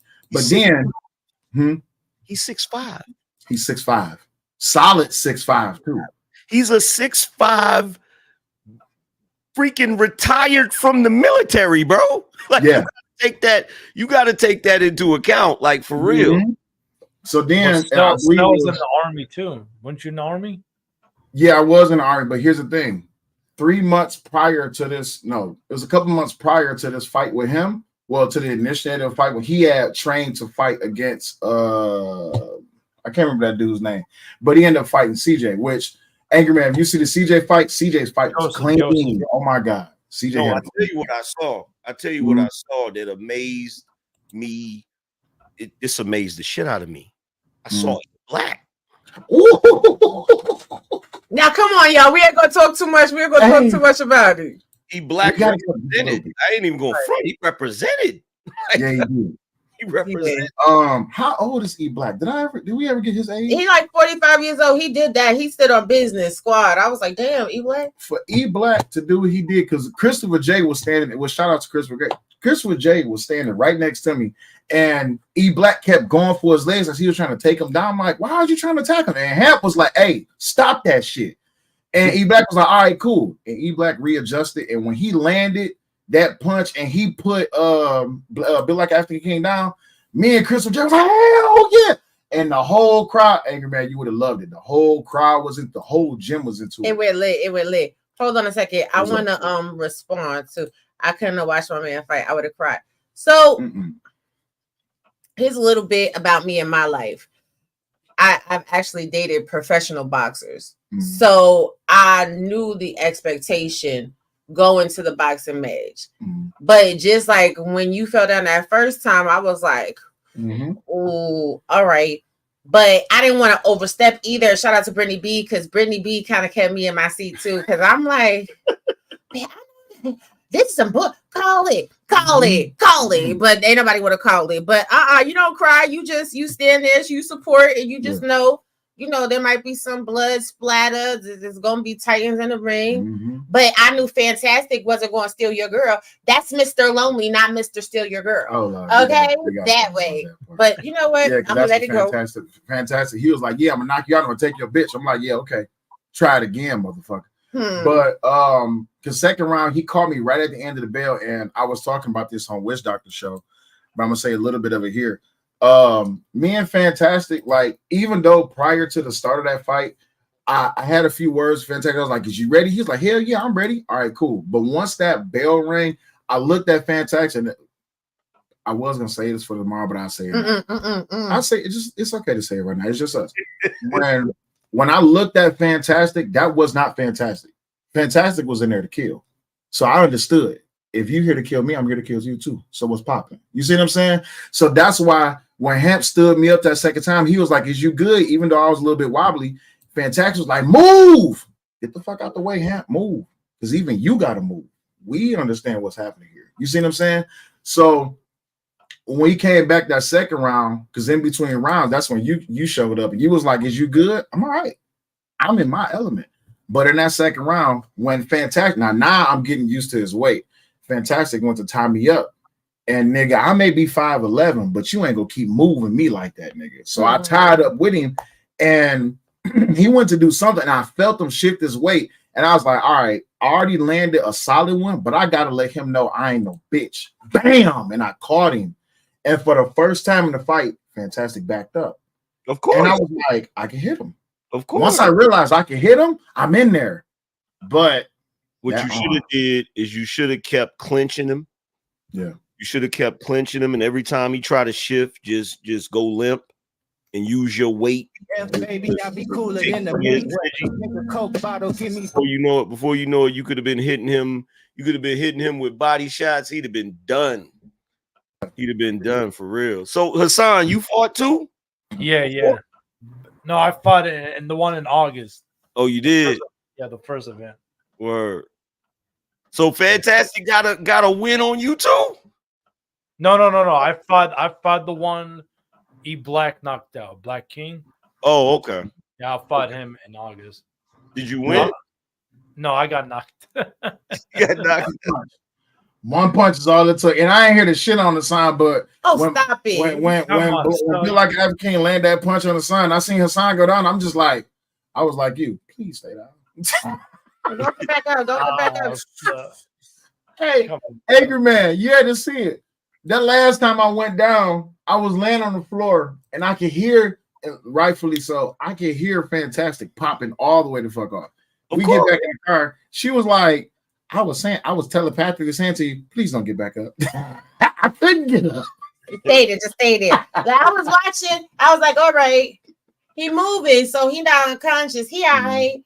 I'm gonna just stay over here, give him a moment to gather himself, pick up his pearls, and go ahead and get the hell on. But man, that Fantastic mouth almighty, tongue everlasting. He just immediately started popping off of the camera. I was like, shut up.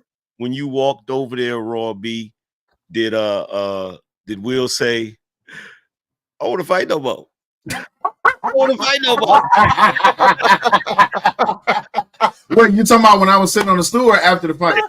Yeah. No, he did. He was ready to fight again. You still got my mouthpiece, right? I do. So when she walked over there when I was sitting down, who took my mouthpiece out? I can't remember if it was you or Christopher Jake. Somebody took my mouthpiece out. And when they took my mouthpiece out, it was blood everywhere. She was like, is you okay? I said, yeah, I'm fine. Bleeding and everything. What's your lip?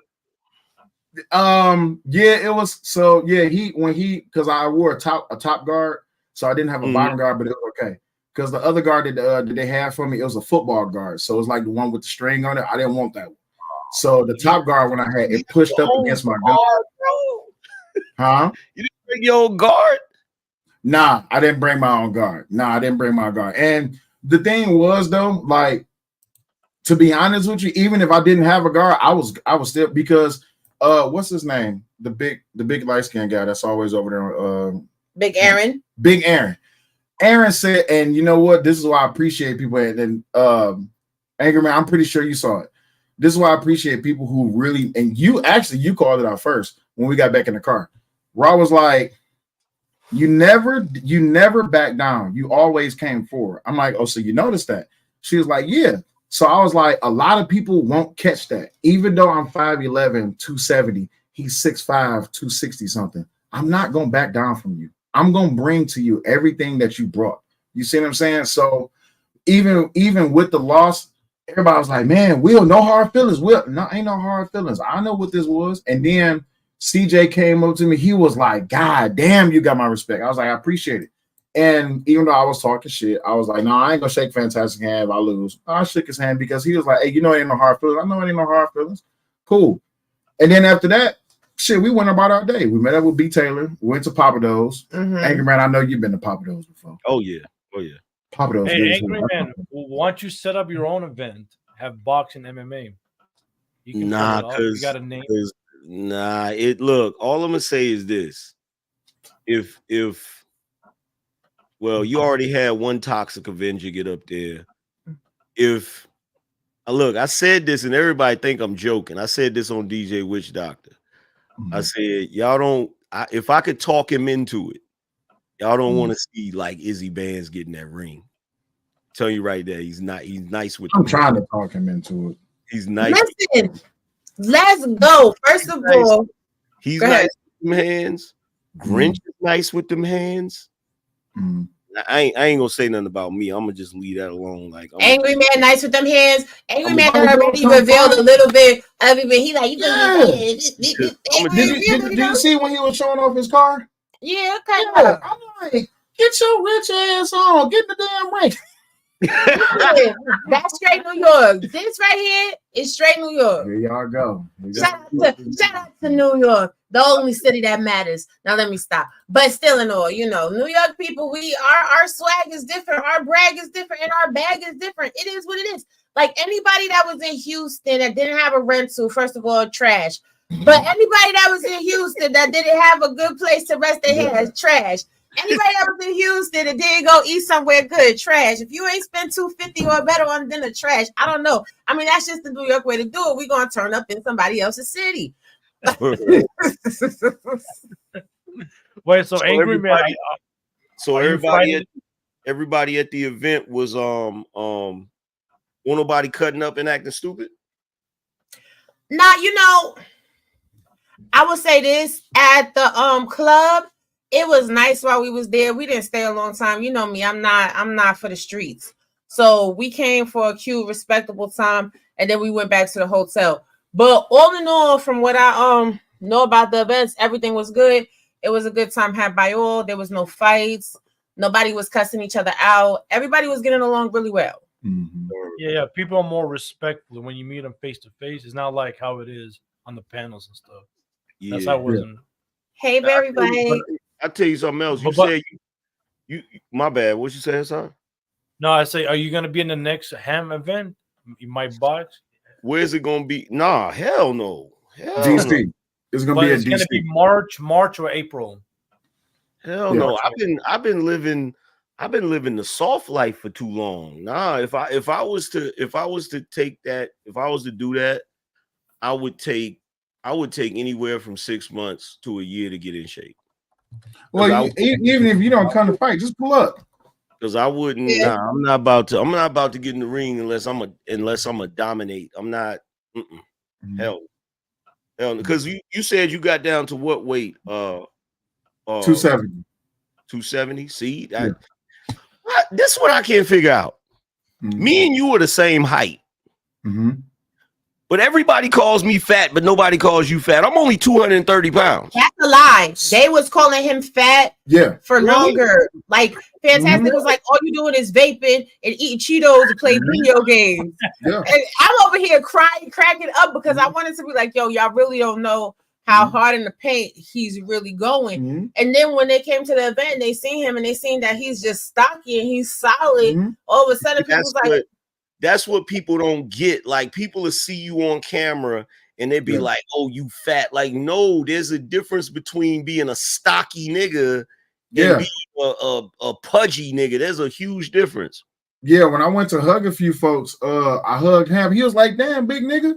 And when I hugged E Black, he was like, God damn. CJ, he was like, nigga, you kind of solid. So even when I was tussling with Fantastic, now don't get me wrong, Fantastic is just solid. Like, that motherfucker is just huge. But even still, even when I was like, I can't remember what round that was. I can't remember that was first or second round. Even when he had me up like this, my thing is just like, you're not about to sun me. So I like clinched him and I lifted him a little bit. And I'm like, you about to catch this. So even afterwards, like, cause when he seen me at the club, like everybody was like, oh, Will, you don't want to see Fantastic for what? That was in the ring. You see what I'm saying? So when he seen me, first thing he did was throw up his hand, gave him a dap, hugged him up. He was like, you know what I'm saying? He's like, yeah, nigga, you like, you're not as fat as I thought you was. Everybody thought because I was fat, but when they was watching me work out, because you know how I am on my toes, I was moving and shit. Everybody was like, nigga, you kind of fast. No, I'm not. I'm fat. I'm slow. You see what I'm saying? So he's very fast on them feet, honey, to be doing too much. But not at the work is all right, cool. So everybody was like, is there going to be a rematch? The event was nice. Everyone was super cool. Yeah, it was really nice. That's why I said, and even Anger Man, I ain't gonna lie, I was talking a little bit of shit about you because last time I talked to you, you said you was getting ready to go somewhere, but this was a couple of days before that. And then we was talking, and I was like, what's the happenstance Anger Man pull up? And she was like, you never know. That motherfucker might just pull up out of nowhere. We was on these platforms and we was looking at your phone. I was like, don't sleep on Angry Man. He's looking at prices for Yeah, that's what I was looking at. Look, here's my thing. Like, when people be having events like that, sometimes I just be like, I might just pop up out of nowhere. Nobody know I'm coming and just show up, just walk in the event. And niggas be like, oh shit, Angry Man. Because I was looking at the prices. But I changed my mind. Yeah. I knew you was. You were too quiet over there. She was saying that. She was like, I was like, what you think Angry Man doing over there? She was like, that nigga looking up prices. I was like, Angry Man ain't gonna come. She was like, no. So I've been knowing Angry Man for years. That motherfucker will pop up. I'm like, I don't think so. She's like, that's a New York move. We not gonna tell you. She kept saying that shit. She was like, no, that's a New York thing. I said, what's the possibility we pull up and then everything about to get ready to start popping? And she was like, yeah, Angry Man might pull up out of nowhere. I was like, get the fuck out of here. Because even if he would have came, nobody would have knew where he was staying at, just like nobody knew where we were staying at. Yeah. That's a New York thing. We're gonna be in proximity, but you can't know where we lay in our head at. That's not gonna happen. Fact. Yeah, it was. This was fun though. I can't complain about that. And then also meeting up with B Taylor and then Moo pulling up. That was like, I don't give too much insight, but throughout this whole entire thing, after the whole entire event, I was like, all right, I'm happy with what I did. But then Moo called me. He called me on my phone. He was like, hey, you in my city. I'm here to take care of you. What you need? And I was like, shit, we about to go out to dinner with family and stuff like that. He was like, all right, let me know where you're going to dinner at. And he pulled up in the rain. He pulled up in the rain, bought us this bottle, and he brought me a bottle of cider. I think that was from Germany or something like that. London, Germany, whatever one it was. He brought me a import, a cider, and he brought me this bottle from Africa. He was like, bro, listen. He was like, no, it's all love when you're in my city, so I got to take care of you. And then after that, B. Taylor was like, so what y'all doing after this? I was like, well, they supposed to be meeting up at Parkway. She's like, well, let's go. Cool, let's go. Yo, So who's that? Harambe said, dang, AM, you 5'11". I don't know why y'all think I'm not a little nigga. Like, I don't know why everybody think I'm like, people be thinking I'm 5'5". I am not a little nigga, bro. Trust me. In person, I look see why. Angry man, the way you look right now, you do look short though. Like the camera face right now. That's why people. But that's the same thing they were saying about Cell. The way he sits in the camera, they thought he was all, you know what I'm saying, folded up and small and stuff like that till he got to the thing. Even with me, a lot of people say Roy be fat. People at the event was like, well, damn, I'm a solid girl. I'm pretty tall. I'm 5'11" myself. So what's the girl name? The brown skin girl? Lauren. Angry man, it was the funniest thing ever. So Lauren, did she come over to you? Yeah, she came over. She's like, oh, hey, Robbie. Robbie's sitting in the chair. She's like, hey. She stood up. Lauren was like, damn. I had on flats. I didn't even wear no heels just in case I popped off. So I have my flats on. But like, mad girls in this space is tiny. So I think a lot of people, their perception is twisted. When you're looking at me, you're not looking at a little 5'2", 5'3", 5'4" chick. I'm 5'11". So I'm tall and I'm thick. It is what it is, kid. Like, could I be skinnier? Sure. Am I pressed to be skinnier? No. I like to eat good food and drink nice liquor. Am I right? I'm good. Skinny if you want to. It's like in person, like when somebody see me in person, I'm pretty sure Anton can attest to this. When I show up in person, number one, I'm 5'11". Number two, I'm probably gonna have on Timbs, which means I'm gonna be over 6 foot. I'm not gonna be looking little because I'm stocky now. I'm not like I was when I was younger, where I was super skinny. Like I'm mad stocky because I used to bodybuild and shit, and I never really lost any of the stockiness. You feel what I'm saying? That's why when I look at Will, he just looked like a solid dude. You feel what I'm saying? Same thing with Hassan. He looked like he, solid or whatever. Yeah. But yeah, like it's different in person. That's all I gotta say. It's different in person. One of the things I didn't want to, because I was listening to, even though I shouldn't have let it get to me, I was listening to all the online Reddit, like, oh, Will gonna stand in one spot and all that and the other. Now, I'm gonna show you I can move it. When Aaron was doing the commentary, after fancy, because I was like, man, this is just it's an ego thing. I ain't gonna lie. I have to know what his hands feel like. You see what I'm saying? So when he caught me with that first jab, and I was like, bam, I can take that. And he caught me with that right. I'm like, bam, oh, that's easy because you saw me doing my neck rolls. So my neck is big as hell. So like that's shock absorber. So when he hit me, I'm like, okay, I can take this. But then, like, as you watch the knockdowns, that first knockdown, I'm not gonna take nothing away from that boy. He caught me clean. And that clean hit across the chin, there's nothing you could do about that. Yeah. So I'm going down. That second one, he caught me clean too. That third one, that was just damage. I ain't even gonna hold you up because fantastic, strong motherfucker. But everybody was like, oh, so what you gonna do about a rematch? Okay, cool. I'm gonna take this year. Now that I'm just speaking. I don't really think you need a year though. I'm gonna give myself a year. Because what some people were saying to me, what you saying? Take the year. Yeah, you don't want to rush it. You want to get back into the swing of it and all of that stuff. That's why, like, if I've been sitting around chilling so freaking long, I already know. If I was to want to really get back in shape, I would need to take some time. You feel what I'm saying? Hey, how old are you? If you don't mind me asking. 46. 46? Damn, you old. You 46? Yeah. I thought he was. I mean, come I on. thought he was 55. That's My bad. I can't Thought let I you do was my brother like that. I 55? can't let you do my brother like that. All I right. was I 55. know. Jesus Christ. I know he be dying a beer. He be dying a beer. He done started a trend, but nah, he And a I young old just nigga. turned 46, bro. Like, So Fantastic is how old? Fantastic like 50. No, he's like 44, 45. Okay, cool. So I'm just playing. I'm gonna tell you like this. When everything popped off and Hemp was like, Will, can you be ready in 3 months? I'm like, yeah.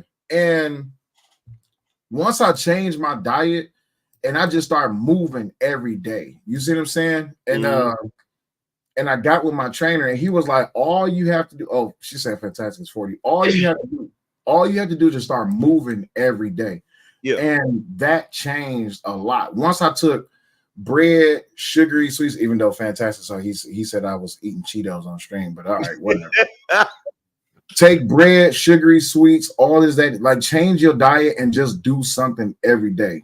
Man, you'll feel different. Like I feel amazing. Even after the fight, like everybody was like, oh, you was down on the ground for over a minute. It was spread eagle, all that. I said, nah, because once I got myself together, I got right up and I just hopped up out the ring. I still feel good. You see what I'm saying? So, but once you change your diet and you just do something, you will feel better. And then once you start putting in work, you're gonna feel like, hell yeah, I could jump in there with a motherfucker. I don't give a fuck how. You know what I'm saying? So, AM, if you was to fight somebody, who can AM fight? You need somebody that is at least his height, at least his age. He's not gonna fight Iz. What's his face? Who? Damn it. Who? Jay, the older gentleman, he gonna cuss me out because I don't know I can't remember. Jay Speed. Oh, Jay Speed. I am not getting in the ring with Jay Speed. Hell to the no. To the no. Every time he get on a panel, he look younger. I'm not messing with him. And what about Mr. 1950? No, nah. See, now I'm on the mission. I gotta find an appointment for AM. I mean, I think that would be a good fight, but I don't think it would be a good fight. Like it would be good to watch, but I don't think it would be in general good. Who would he fight? I don't know. Big Aaron. Ooh. What? Big Aaron? Hell no. You talking about Big Aaron? Y'all try to set me up. Look, first of all, I seen the size of Aaron's fist. Hell no. Hell no. Hey, look. Fantastic hand, big as hell. I took that punch. I took a few punches. I mean, Fantastic hand is big and skinny. Aaron hand is big and meaty. Yeah, like, that's what I was gonna say. Fantastic hand is not bigger than your hand. He can fight Arnold. Listen. You heard about Cammy's dad, right? Yeah, I heard about it. It was bad. It was bad. Wait, hold on. Wait. Cammy's dad won or lost? He didn't show up. Oh, he didn't show up. Now we known about this fight for 3 months. And Cammy's dad apparently took PTO. Angry Man versus Fatty? No. Nah. That would be interesting. Why would it be interesting? No. It would be interesting because the lead up to the fight would be dope as shit because Angry Man talks cash money shit for the 9,900 and the 10,000. And Fatty talked that shit too. So watching them hype it up, that would be fun. That would be fun. If Angry Man knocked Fatty out, what is that gonna do? Nah, because Fatty's his Fatty's fight, 6'4". This fight would be an MMA fight. Like Fatty is 6'4". Yeah. Fatty's 6'4". Yes, Fatty's 6'4", like 300 pounds. Yeah. 6'3", 6'4". He's that tall? Yeah. You didn't know that? Yeah. Christopher J. The perfect matchup for you, the perfect matchup will be the president. You guys will be like the JP. JP? Yeah. Why would you want him to knock that man out? First of all, Prince for president is afraid of flights. and you know, ain't nobody gonna give him no what is it? No pills. Ain't nobody gonna give him no pills. He has a highly addictive personality disorder, so we're not gonna give him no Valium to put him on a flight. We're gonna leave him in Milwaukee where it's cold. Amen. And bless the cats in the stroller. I mean, you gotta look at it like this. If he couldn't knock out Flora, You know what? And on that note, ladies and gentlemen. And on that note, ladies and gentlemen. That's cool. No, but I really think it will be a good matchup. Similar, close to age, you both can talk. Angry Man. that would be cool. William who? William J. The dark skinned older gentleman. He's always polite. He be on This Might Be Risky all the time. Playboy Williams? I don't know if that's his name. I guess so. Oh, Reese from Philly? Nah, Reese from Philly. Reese from Philly. I think Reese from Philly would be a problem if he fought anybody. Hell no, Reese from Philly. Nobody should fight JP. He don't wipe his ass when he take a shit. So facts. That's a health hazard. Hazard. Yeah, you asking for all of the sicknesses and everything. We would need the CDC. And who? I doubt I'll end up fighting. I'll probably come to some of the events. I'm gonna get in shape anyway because I've been meaning. Tell you something though, and I'm not talking shit about Hemp. I'm taller than Hemp, but Hemp big though. Hemp got traps like a motherfucker. Hemp is solid. And he got a football head. You see what I'm saying? So that's all he did is play football back in the day.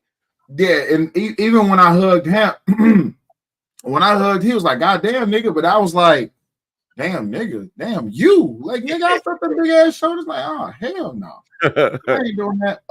Heck yeah, Angry Man versus JP will be a sellout. Yeah, Angry Man versus JP will be a sellout fast. But first of all, I hate y'all. Now he can't afford to leave the state. Stop it. Y'all know good and hell well the Black House, okay, would rally together. They can't buy themselves back on the panel. They can't buy themselves out of a chat timeout. But they would go and sell all of their food stamps to send a cash app to JP so he could go. Now, y'all stop it. It would. That's unfair because there's nobody I could think. Not even from Fight Club days. Nobody from The Purge. Nobody from Beef Sector. Nobody from No Sector. That would even be a perfect match for AM. Not saying that AM will lose to everybody, but you got if it's gonna be an AM fight, it got to. A lot of people just want to fight Angry Man because of who Angry Man is. Now, Angry Man versus Tommy Sotomayor. I was just thinking about it. Get out of my head. I was just paying for. But see, both of these money making motherfuckers, Angry Man will pull up in the Corvette, and Tommy. So what he drive? Something foreign. Both these money making motherfuckers, they would pull up. It's like everybody be too focused on their cars and their money. We wouldn't even get to the fight. But this is the thing, though. Let's be clear. If Angry Man and Tommy Sotomayor fought and they were the main event at an event, the event would sell the F out. People would sell their children to come to the fight. But being realistically, AM, who do you want to fight? Like, if you had to choose a name out there, there ain't really nobody I would want to fight. See, that's what me and you was talking about. Because a lot of people was talking shit, and Raw was like, "Listen, y'all gotta understand." And Angry Man, I know you've been saying this for the longest, but we just talking about private conversations that me and her had. This is the internet. Like I can tell you right now, when I showed up to this event, because this is my first time meeting everybody, I'm expecting for everybody to be who they was on these panels. Yeah. She was like, "It's gonna be two different people."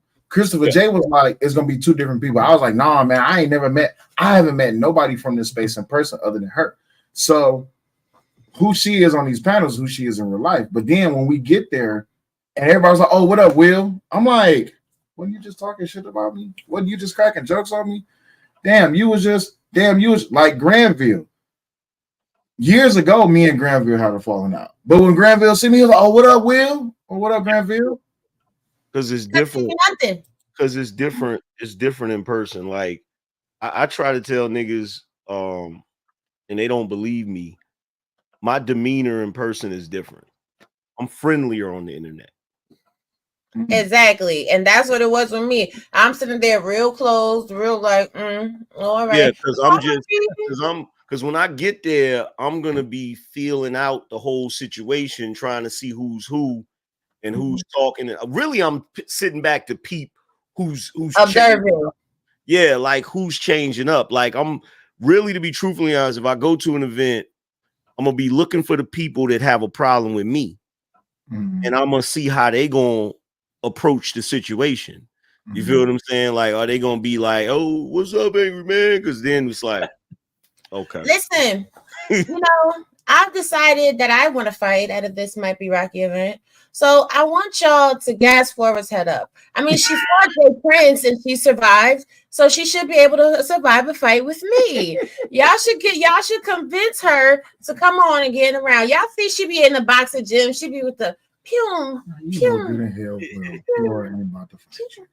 Watch. I mean, she's had so much mouth on the internet. So now I'm gonna call her out. The only difference is we the same height, Flora. You 5'10", I'm 5'11". What's up? You friendly, fit, and feminine. Oh wait, no, you're not. You're built like a refrigerator. But at the end of the day, I would love to give you a hug in person. But Flora fought JP out of survival. That wasn't out of sport. I know, but she survived. She survived. I mean, yeah, but that was survival though. She survived like Pookie's wife did. She survived. She should be able to survive 4 rounds and 2 minutes with me in the Rob B, you are right. There are two faces when you meet the people. Is different than the panel. It's rare. It's like 1% that keep the same energy. Like if they have a problem with Cell or Angry Man, they're gonna keep that energy. It's rare for those people. Angry Man, you've been to a meetup before, haven't you? Nah, I just went to only I went to Detroit and met up with Anton, but I haven't been to one of the meetups though. Okay, so when I was talking to Christopher J, Christopher J was giving me like, cause I was asking him, I was like, because again, I was wild by this. I was listening to her, and then I was like, because he was like, man, this ain't my first time being around YouTube people. So when I was talking to him, he was like, yeah, he was like, man, listen, he was like, at the end of the day, the internet is just for that. It's just for entertainment. He's like, but most people is cool in person. You see what I'm saying? Yeah. So after I finally got settled down, it didn't take me that long. I finally got settled down about who I was around. Then I started blocking everybody out because I started getting locked in. And once I got locked in, I was all good. And then Brittany B showed up. And she was like, hey, Sarah. And I was like, oh, shit, Brittany B, what's going on? And then I got locked in right again. Once I was able to block everybody out and I focused directly just on Fantastic, everybody was cool. Even at the party when we went to, like, I wasn't starstruck when I met B Taylor because, I mean, she was cool as hell. She presented herself just as another human being. She wasn't. Yeah, B Taylor's always chill. She was cool as fuck. And then when we went to the park place, everybody was cool there. We met Into the Dragons too. Into the Dragons was there on the Humble. Yeah. House of Hypocrites was there, and shout out to him because he made it a point to go. He was there. He was dressed up like a pimp named Slickback. I was like, let's get it, House of Hypocrites. Motherfucker shut up with a big ass hair. I'm like, oh, that's you. He was like, man, I faded in the bitch, good. Belt with his rhinestones on. Okay, he had all the Schwarzkopf crystals on that damn belt. Damn thing. Nah, I'm not gonna hold you though. Our sector looks good in person. Yeah. Everybody put on. Everybody came outside smelling nice, looking good, hair together. Now I'm gonna tell y'all right now, y'all gonna see some pictures. My hair looked messed up because it was a whole thunderstorm. Now he gonna tell me I look good because that's my baby. He's supposed to, but no, y'all. I got caught in the rain. The rain poured down on me, and I was like, "Oh, I look like a drowned rat." I'm ready to go. Lord Jesus. Hey, you know how women is, right? We get ready to walk out the house. They gotta look at every mirror available. I'm like, "Baby, you look good." She's like, "No, I gotta check this. I gotta check this. I gotta check this." I'm like, I changed like 3 times before I left out the house. I was like, I gotta change again. I don't like this. Are you guys going to the DC one or no? When is it? Either March or April. Last time it depends on when it is in March because my son's birthday is in March. So if it's during his birthday, I'm not going. I don't give a damn. I mean, I love everybody. That's cool, but that's my son's birthday. Fuck y'all. You know what I'm saying? So nothing comes first before my children. And if he's not there, I'm not gonna be there. Yeah. Straight. Yeah. Because too many. That's another thing too. All you friendly friends. Mm-hmm. Keeping an eye on you. Stop it. Mm-hmm. Stop it. Mm-hmm. Y'all wanted me to break up with Sel so y'all can slide in my DMs. I done told you slide in my DMs. I'm gonna put your DMs on the internet. Don't slide in my DMs. I'm good. She good. Hey, Hassan, they was like, oh, Rod, this is embarrassing. You should break up with Will. Oh, this is a bad look. Yo, you don't know one supposed to stand by no man that get knocked out. I'm just like, all right.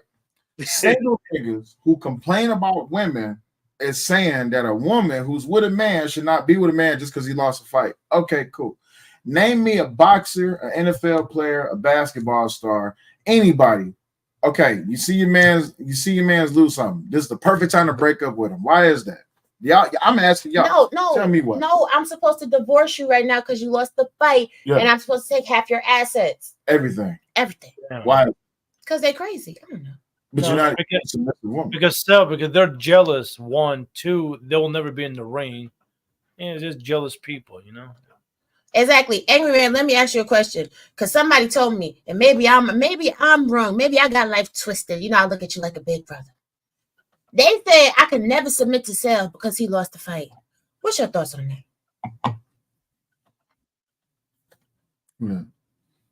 That scared me. Look, Angry Man, like, why you gotta put me on the spot, Roby? He about to cut me out. He ain't frozen. Angry Man, you there? Yeah, he's frozen, yeah. He's frozen. Cammy, what's up, girl? Hey. Hope all Hey, well. what's going on? Hey, Have fun. Hey, Cammy. Cammy, is your dad gonna be in the next one? Is he gonna make the next one event? I don't know even when that event's gonna happen, but I'll tell him about it to see how we get that situated. Hold on. That's cool. He's good. Okay, cool. Just making sure. Hey, Clue. What up? What's happening? What's up? Cammy, I mean, we wish you would have showed up. I know you've been getting a lot of heat. You know what I'm saying? I don't know what happened with y'all tickets or whatever, but I'm gonna tell you this. Just sister to sister, stop letting these people play on your top. You ain't show, so you ain't show up. It is what it is. Now what else is going on? They're gonna stop ganging up on you though. Yeah. Well, I'm gonna tell you like this. Being in a position of management, I know what I've done it before. Like, I know you put in for PTO today, but I'm gonna have to go ahead and deny that. You see what I'm saying? I know that. But the thing is though, and not only because I've been in the position that Arnold was in. I know what it's like to show up to a fight and then my opponent not be there. You see what I'm saying? And then not to include, he paid to get there. That's true. You see what I'm saying? So the thing is, I'm gonna just tell you like this, because even though I did lose the fight to Fantastic, the jokes, the memes, the shit talk, it's going to come. That's life. You're just gonna have to deal with it. Suck it up. Don't try to explain it. Don't make no excuses for it. It's life. Deal with it. It'll be all right. You see what I'm saying? I think it's okay to lose a fight to Fantastic. Fantastic, the dude is military. Mm-hmm. You didn't lose a fight to a bitch. Oh, in my opinion. Switch these with me. Go ahead. I put my vape on top. Go ahead. I'm listening. Okay. Yeah, you didn't lose a fight to anybody that's weak. You lost a fight to Fantastic. That dude is Navy. Mm-hmm. It's okay to lose to him as long as you didn't lose to anybody weak. Even I'm not gonna give away too much because the review of everything is tomorrow. But the thing is just like this. I called Fantastic out. Not only did I call Fantastic out, he had more to prove than I had to lose. You see what I'm saying? So if I would have won this fight, it just would have been, well, damn, Fantastic, you ain't did shit. But me calling him out, now you on the spot. You have to show not only that you can back up what you say, but also your improvement. Because I called a lot of his shit out. And a lot of things I called out of. Now, I'm not here to give him just all 100% praise. It's still some things. Now, being in the ring with him, it's still some things I see, even going back with you in the fight. It's still some things I see that he can improve on. But for what he brought to the ring that day, it was he put in every ounce of what it is that he got the result of. Yeah, shout out to him. Yeah, so I ain't heartbroken about it. But as a boxer, like I said, as today, my amateur record wise, I'm 12-5. That's not my first loss. What's up, man? 12-5. You won 12 fights. Yeah, I won 12 fights. and this like including Saturday's fight. This would be my 5th loss, amateur wise. Yeah, this would be my 5th loss. So I'm not used to. I'm not used to losing. It's something that I've been through before. It's just that this was different because this was amongst a space that I'm in instead of just the boxing world. You see what I'm saying? Because this is more of just a popularity fight with some what do you call it? Showmanship. Not showmanship. Bragging rights. Yeah. With bragging rights. You see what I'm saying? So it is what it is. We all as content reactors. I'm not gonna say the word content creators. As content reactors, this is what we do. So if him like Fatty said, Fatty was like, for about a week we're gonna clown. Yeah, I mean, what I'm gonna do? Sit back and go, don't talk about the fact that Fantastic won. Talk about it. That's what you're supposed Talk about to do. Talk about it. Own it. Own that shit. Right. Yeah. So now what happens the next time you see me in the ring and I smooth knock somebody's head, like, and I actually dedicate 100% plus more, and I stay away from all the mistakes that I made the first time. Amber says, what change you make to your diet that helps you lose the fat and the weight? I cut out fast food, sugary food, candies. I still snacked every now and then. I had my cheat days, but the biggest thing was the moment I was told that I was getting this fight, I started running a lot more, and that's the thing. I wasn't tired. Now he caught me clean, losing equilibrium. That's just part of getting hit, but I wasn't tired. But I started running more. I was doing sit-ups more, doing more push-ups. I was eating a whole lot cleaner. I stayed away from a whole lot of fatty foods. I stayed away from a whole lot of calorie high foods. I started eating more protein high foods. And then when it came down to carbs and stuff like that, on my cheat days, I might eat a pizza or slice, you know what I'm saying? Something like that. But I felt good. That's why I was like, if you watch the fight, like prior to the start of the match, if you see me jumping up and down on my toes, that's because I felt amazing. I felt like, hell yeah, I feel fucking good. My toes felt good. My knees felt good. My back wasn't hurting. But the most important thing was when I hit him with my right hand, the multiple times I did hit him, it didn't hurt because these 3 bones across here going down to my wrist, I shattered those years ago. So to hit him and it didn't hurt, I was like, oh man, we in this thing. Now afterwards, that's a different story. So you basically had the Atkins diet, which everybody demonized after it came out. The Atkins diet. Yeah. Basically no carbs, meat, right? Proteins, stuff like that. No carbs, no bread, no sugar. All that shit is shit, right? None of that stuff. So you did the Atkins diet. I'm plugging. Yeah, for the most part, yeah. That diet, like I was just telling Angry Man, as long as you get up and move, like I understand we sit around a lot, and that was the biggest thing that changed. Like when I got up and I got moving, like Raw would call me, I'm in the middle of a run, and somebody know I'm doing sit-ups, push-ups, or doing something.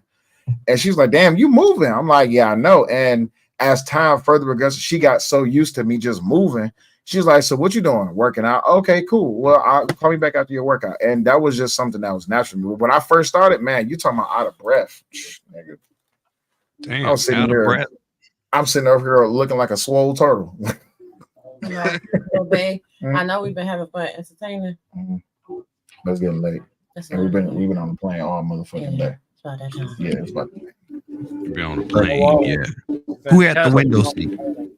Who had she the had the window? window seat. I had the window. Yeah. Whoever has the window seat is the king or queen, in my opinion. Nah, he the king because he had everybody laughing on the fight. You gotta go back and catch the replay. Hey, Ashton. Yeah, it was bad. But we tired. You're being a great sport about it. That's because I love this sport. Even when she came over and I seen the worry in her eyes when she came over and she was like, "Is you okay?" I'm good. Man, I crossed that room so quick. I don't. She was like, "Good goddamn." I was like, "The fuck." Bleeding off. I'm good. And I looked at him and I was like, man, tie this motherfucking headgear, bro. That's all I need. Just tie this fucking headgear. He was like, bet, and he tied it as tight as he could. Once he tied it, go ahead, pull him back up right quick. Yeah, once him tied up that headgear, man, I was comfortable. Salute AM. What's going on? I heard what you just said, Raw B. Yeah. That's code right there. So, But Angry Man, so the main event is about. So you ain't finished working out then? No. Hey, wait, your boy.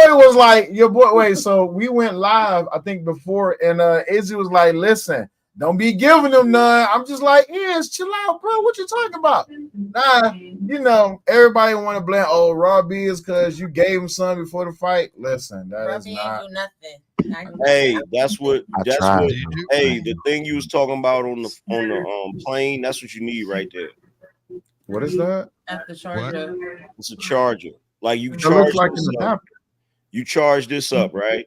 And then once you charge this up, when your phone die, you just hook it to the back of it and it charges it while it's hooked to it. Mm-hmm. If you got the mag, y'all got iPhones, right? I got an iPhone. They got one for the Android though. Yeah, you just hook it to the back of it and it charges. Okay, cool. Well, yeah, definitely need to get one of those. But listen, y'all know I love each and every one of y'all. I appreciate y'all stopping by. Thank you. Wait, because Angry Man tried to dip out real quick and he ain't answered my question. What was the question? Angry Man, they said I can't submit to Will because he lost the fight. What is your thoughts on that? I mean, what's that noise in the background? Who got background? That's probably me. My bad. Okay. No, I mean, if it don't bother you, like I can't see you.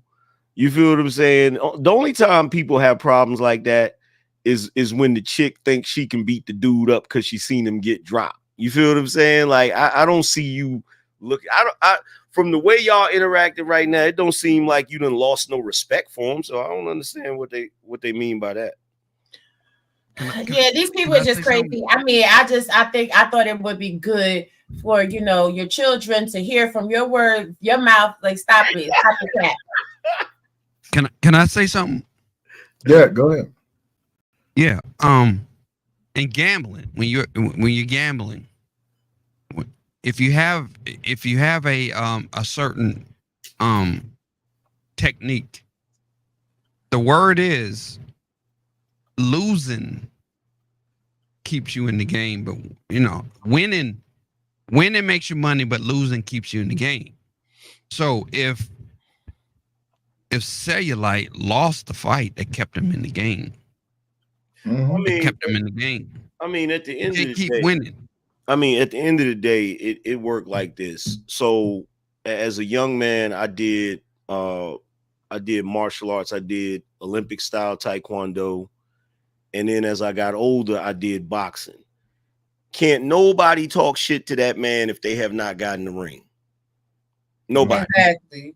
Nobody. Anybody that want to say anything to you, all you got to ask them is when you getting in the ring. Exactly. That's it. Period. That's it. I trained in Kemet in Atlanta, so I know what you're talking about. Yeah, because it take a lot to get in that ring. It's not something that's just light. It take a lot to get in that ring and go toe to toe with somebody. Yeah. Say you like got knocked out, but mm-hmm. the majority. Hold up. The majority of niggas didn't even get in the ring. Mm-hmm. So that puts you above them. Yeah, and I'm trying to figure out why the niggas that didn't get in the ring talking shit like that football head asshole Arnold. Oh, here we go. Gosh, I'm on that bitch ass. Angry Man, ain't is your boy still? Yeah. Why he let Arnold come on his show saying my name like I be over there every day? I don't know. I wasn't over there.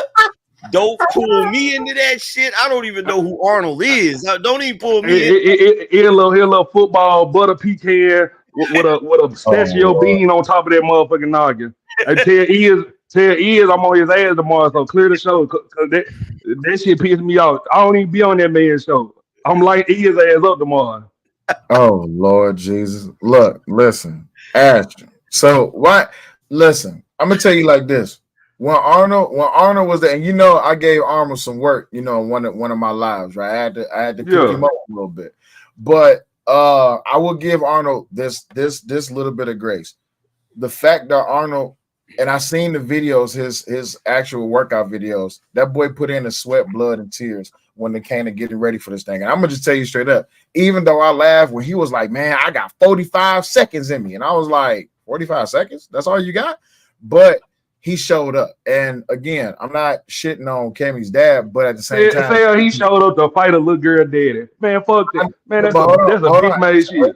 Hold on. Here's the thing though. He showed up and he paid his own money for his own ticket. But wait. You don't get no cool point for that. Wait a minute. Speaking of niggas that ain't qualified, after I went over there and watched that video, that y'all put out, the fact that nigga JP could ever fix his lips to talk about a nigga like me is amazing to me. I ain't see that. Are we seriously talking about Jay Prince? That nigga's whole life is in shambles, my nigga. That my cigar bill would change his life. Hey, man, he heartbroken. Give him some grace. He heartbroken. Man, no, he pocket broken too, my nigga. Like, hey, you can't have a broke pocket and a broke heart at the same time. That shit don't go together, my nigga. To be fair, Floor ran off with the money.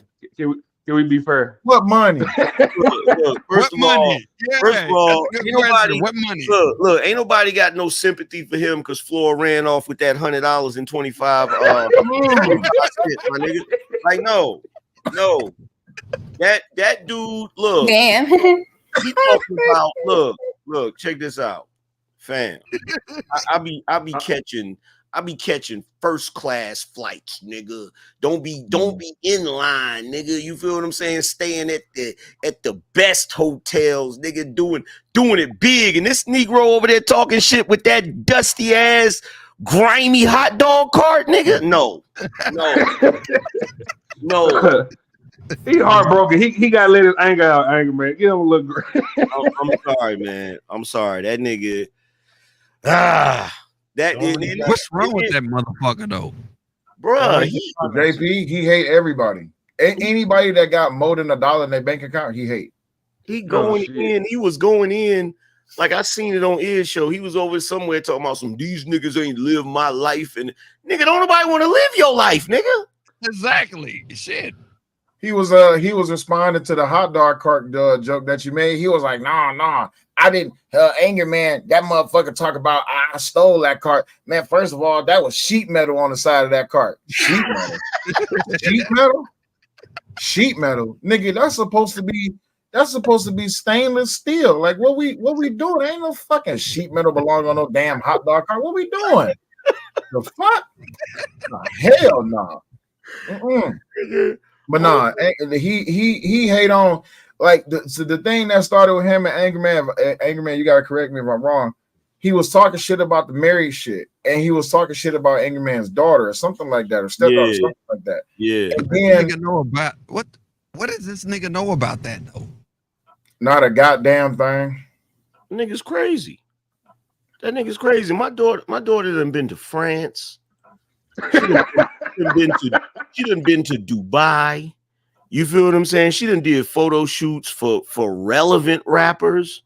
You feel what I'm saying? Like, the fact that nigga she's done fashion designing for people that's in the industry right now. Like not no has-beens, like niggas that's in the industry right now. So for that nigga to be way older than her and to have accomplished less than her, it's like, nigga, just stop talking. Like just stop trying to flex because you ain't really got nothing to flex. Pretty much. For him, it's just 1,000% hate. Success is his kryptonite. You see what I'm saying? So anybody with success, it grinds his gears. Oh, you know what the funniest be a kryptonite though? How? You know it because that's niggas kryptonite. Yo, check this out. Hey, Will, you want to know what the funniest shit in the world was? This shit is funny, and I had to go back and look at it, right? So when I went to Detroit to do the interview with Anton, right? So Anton was like, hey, yo, I'm going to this game. You want to come? I'm like, yeah, I'll come too. You know, so we went to the game or whatever, right? So they was on Fight Club, and I guess Anton had joined right while we was at the game. Yeah. And Anton was like, "Yo, guess who I'm with?" And he held the camera up so you could see me, right? Yeah. I went back and looked at the replay of the live stream. Bro, you should have seen the look on JP's face. That nigga looked like he wanted to throw up. Like, that nigga was like because he was a tragedy. Hey man, ain't that the weekend of the Sherelle became king or some shit like that? If I'm not mistaken. Nah, it wasn't. And they clipped you. Nah, it wasn't that weekend. It wasn't that weekend. That was a different weekend. Okay. I was at the that weekend. I was at the Charlotte Hornets game. Yeah, I know you at some game. Then you came in Fight Club. You shut that motherfucker down. You had Miss Lockhart rolling with you in the chat. I like that. Damn. Yeah. Yeah, like that's and that's another thing. Like, bruh, that nigga. I try to be like Will. I be trying my best to be as humble as I possibly can. But I know it's hard. But when a dirty ass nigga like that start talking shit, bro. Oh shit! Wait a minute. Let me rewind. A dirty ass nigga from Milwaukee start talking. Oh shit! Milwaukee. Yep. Like I'm like, bro, you ain't even a Chicago nigga. No, let me stop. Let me stop running my mouth before. Nah, real shit. Because the thing is just like, bro, if you gonna hate on success, have success of your own that you can bring to the table. You're not about to come challenge my golden chalice, and all you bringing is a mound of shit. That's not something that equal. That's not even something that minutely equals up. But Will, you said the phrase "hate on success." Why would any nigga hate on success? Because success is, I'm not just gonna reference this to JP, but I'm just reference this to. I'm gonna just tell the truth about niggas. Niggas hate success because it reminds them of things that they will not do. Not that they can't do. It's things that they will not do. For a nigga, success means that you have to apply yourself to actually have the aptitude to want to succeed. For a nigga, that means that I have to get up out the mud and go do something instead of being a couch potato, instead of being a welfare broad, instead of just being just a broke nigga. I have to actually get up and apply myself. But the white man owes me something. Oh, Will. The white man owes me something. Yeah, the white man owes me something. The white man owed JP a ass whooping. That's what he owe him. Look, two of them. Here's the thing, JP. I know you gonna see this, nigga.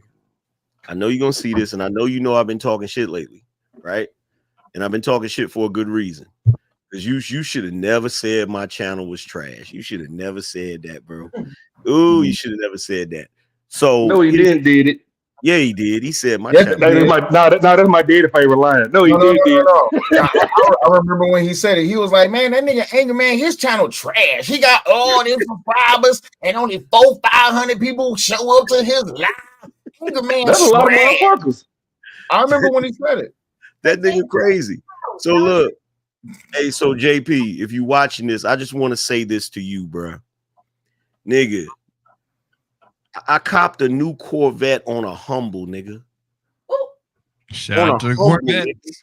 On a humble. I'm gonna show you how it worked, nigga. I was getting ready to go somewhere. I got in my car. I got in my Camaro, and the people called me and said, "Hey, we were calling just to see if you wanted to trade your car." I was like, "Really? What y'all got down there? Y'all got some vets down there?" It's like, "Yeah, we got some vets." Went down there. Yeah, I like this one. Can you do that, JP? Hell no. Oh shit. No. That nigga, that nigga can't afford it.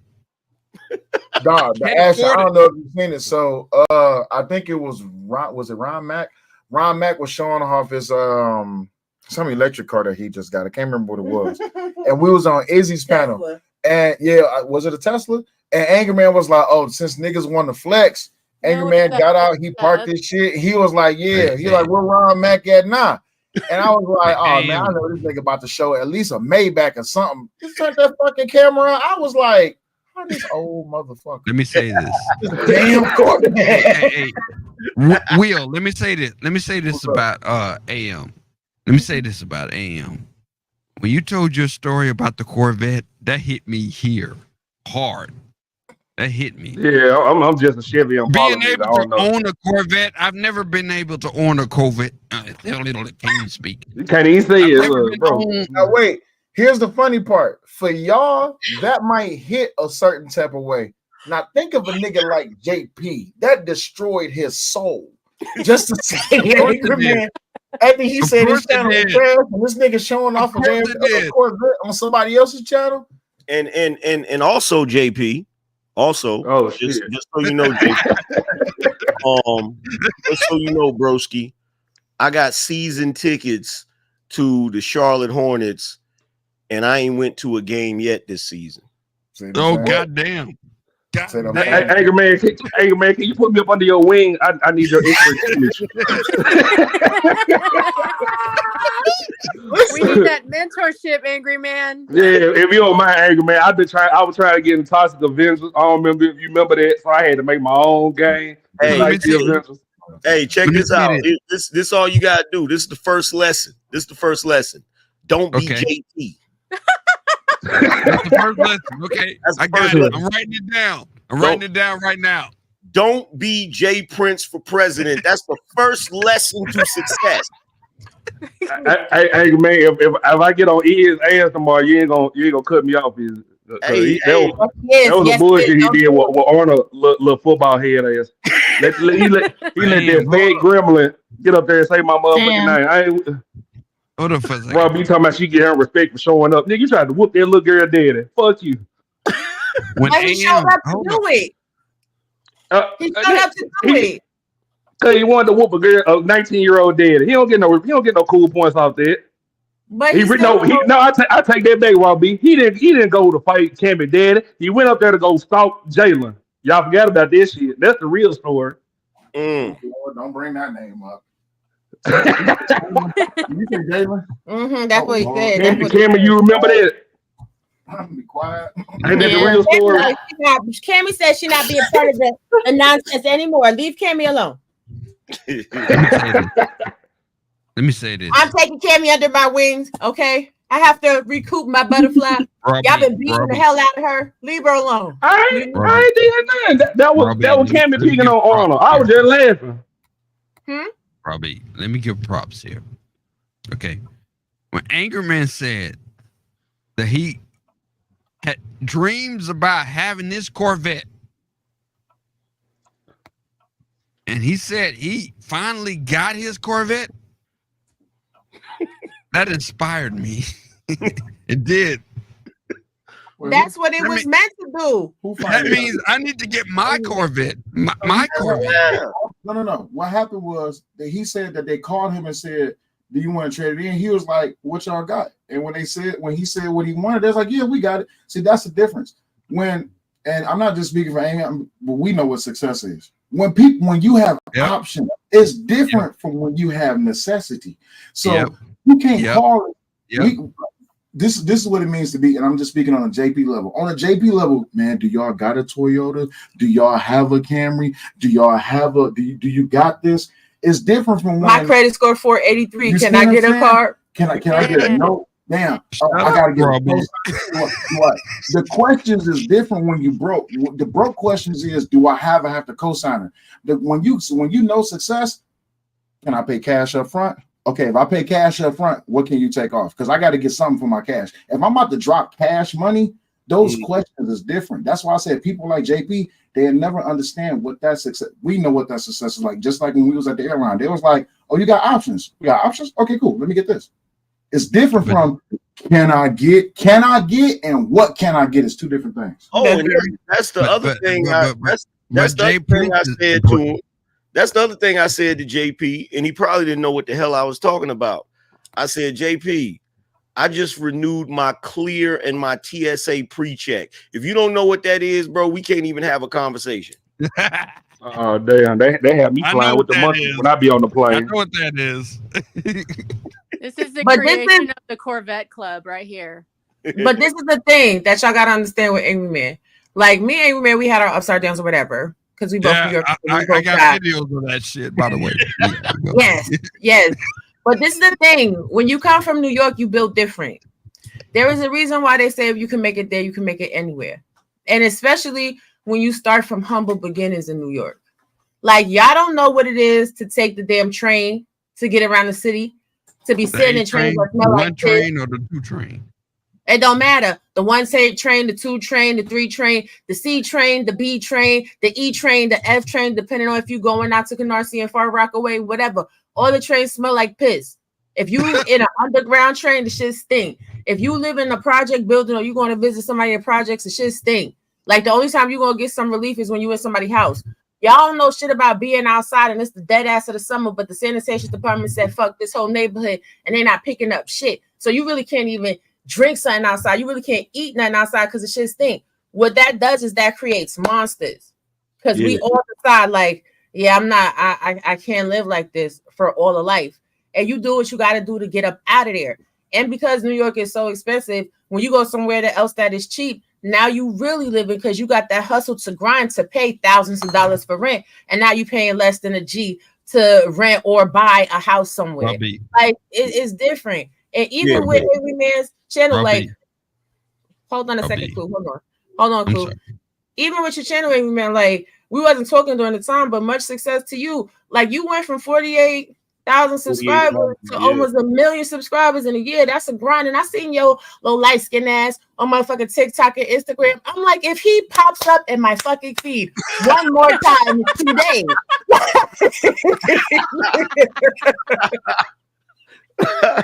But yo, go ahead. But yo, here's one thing I know you can appreciate being a New Yorker, right? I told this nigga, I said, JP, and I know he was watching when I said it. I said, bro, if you can fly first class to NY to JFK, catch a black truck from JFK to Manhattan, stay in Manhattan. You feel what I'm saying? Stay in Manhattan, and then catch the truck again to go out to Brooklyn, come back to Manhattan, then the next day go out to Queens, come back to Manhattan. I said, bro, do that and tell me how much you spent, and then we could have you could talk shit to me then, because niggas don't really know. Like, niggas don't know like how much it costs to stay in Manhattan. You feel what I'm saying? And not to be on some, okay, I'm gonna go to New York and I'm gonna stay in the Bronx, or I'm gonna stay in the Bronx or whatever. If you can go to the city and stay in the city. See, most people don't even know what that is. They think, oh, I went to New York, I'm in the city. No, the city is Manhattan. If you can go and stay in the city, that's right. You feel what I'm saying? And comfortably, you good. You feel what I'm saying? But this Negro, man, this Negro down there staying in the Mosey Wosey. That nigga at the motel, drinking freaking bottom shelf. Hotel Pennsylvania. You ain't even at the motel. You know about the Hotel Pennsylvania over there in 7th Avenue. Yeah. So Robbie, what about Pennsylvania? That's like The Shining. Hold on a second. Hold on, Shiesty. I'm gonna let you go next. JP not even staying in Hotel Pennsylvania. My guy is staying in the worst Airbnb ever, buying Domino's and eating, drinking Seagrams. Like, what are those? What are those? We ain't did wine coolers since we was like 15, 16, and you was stealing some shit from the cookout that the older people had, because they kept the top shelf liquor in the house next to orange juice that you couldn't drink in the morning when you was getting ready for school. Because let you touch somebody's Tropicana, you finna get boops upside the fucking head. That nigga ain't even drinking. That nigga ain't even drinking Seagrams. That nigga's drinking Burnett's. That nigga. No, hold up, Angry Man. Hold up. I'm gonna go lower than that. That nigga's drinking Pop-Off Taka. Oh, I'm gonna go lower than that. I'm gonna take y'all exactly where he at. He going to the gas station. You know what I'm saying? In the MD 2020. Stop it. But Ashton, go ahead. What about Long Island? I really don't get around in New York, and that's where my second co-host from. That ain't no cheap place. So, it seems like Long Island is not cheap, but Long Island gets progressively more expensive the closer to the water that you are. Now, if you in Long Island by like Green Acres, it's doable. Robbie. It's a doable thing. But even Robbie. being in Queens by Green Acres, that's still real pricey too. What's up, Clue? Robbie, what do you know about New York? Everything. So here's the thing. People swear to God I'm not from New York, but when I went to elementary school, I went to PS 116 on 31st between 2nd and 3rd. Now, Angry Man could tell you gotta live where you go to school. Yeah. I live downtown. Hold on a second, y'all. Go ahead. Okay. All right. Yeah, that nigga JP is out of order. Like for real. That nigga need Jesus. Hey, AM, let me ask you something. AM. What up? Do you think the majority of the people that get on social media are retards? Like have a serious mental disorder? I think there's a large percentage of the population that are that, but they function. Damn. Because I mean, think about it. Like let's be real. Like when we was in school, not all of them that was in that special class was extra with it. Some of them was functioning normal like us, but they was in that small class. Yeah.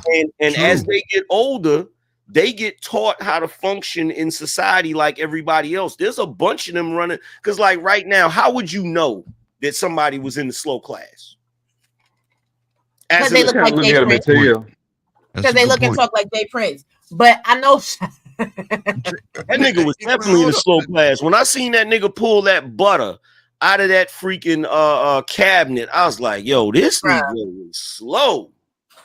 When I seen him with the captain, can we just admit that people like Jay Prince, they're slow as fuck. They're retards. Hey, Clue, did you used to be in the Black House with us, if I'm not mistaken? What? What? Who, me? Clue? What? Yeah, you. Who's speaking? It don't matter. Did you used to be in the Black House? No. Who's speaking? Sir, did you used to be in the Black House? No, I never was in the I was never in the Black House. I was never in the Black House. I thought that was a retard center. I could have sworn you were doing the same thing you doing now, doing all of those talking that we fell out. The Black House. Ashton, you talking about Clue? Yeah, I'm just checking. Clue was never at the Black House. No, I was never in the Black House. I thought that was a center for stupid and retard. And for the record, I just want to say this to Raw B now that both you and Will up here. Congratulations. You feel what I'm saying? And because you now have Will as your man, you don't have to worry about me beefing with you. Because if you do something that I don't like, I'm cursing him out. I'm coming in his ass. Well, thank you. I appreciate that. But here's the thing. Congratulations. I still got beef with Raw B, but let's go. Because now that Will is my man, I'm less likely to cuss the majority of you out. There's still a few of you that are on the list, and you better let me go. So, you can rest in your femininity, Rob. If I just call you back, let me tell your motherfucking ass something, you're gonna be like, what's wrong with you? You're like, this motherfucker Angry Man calling my fucking phone.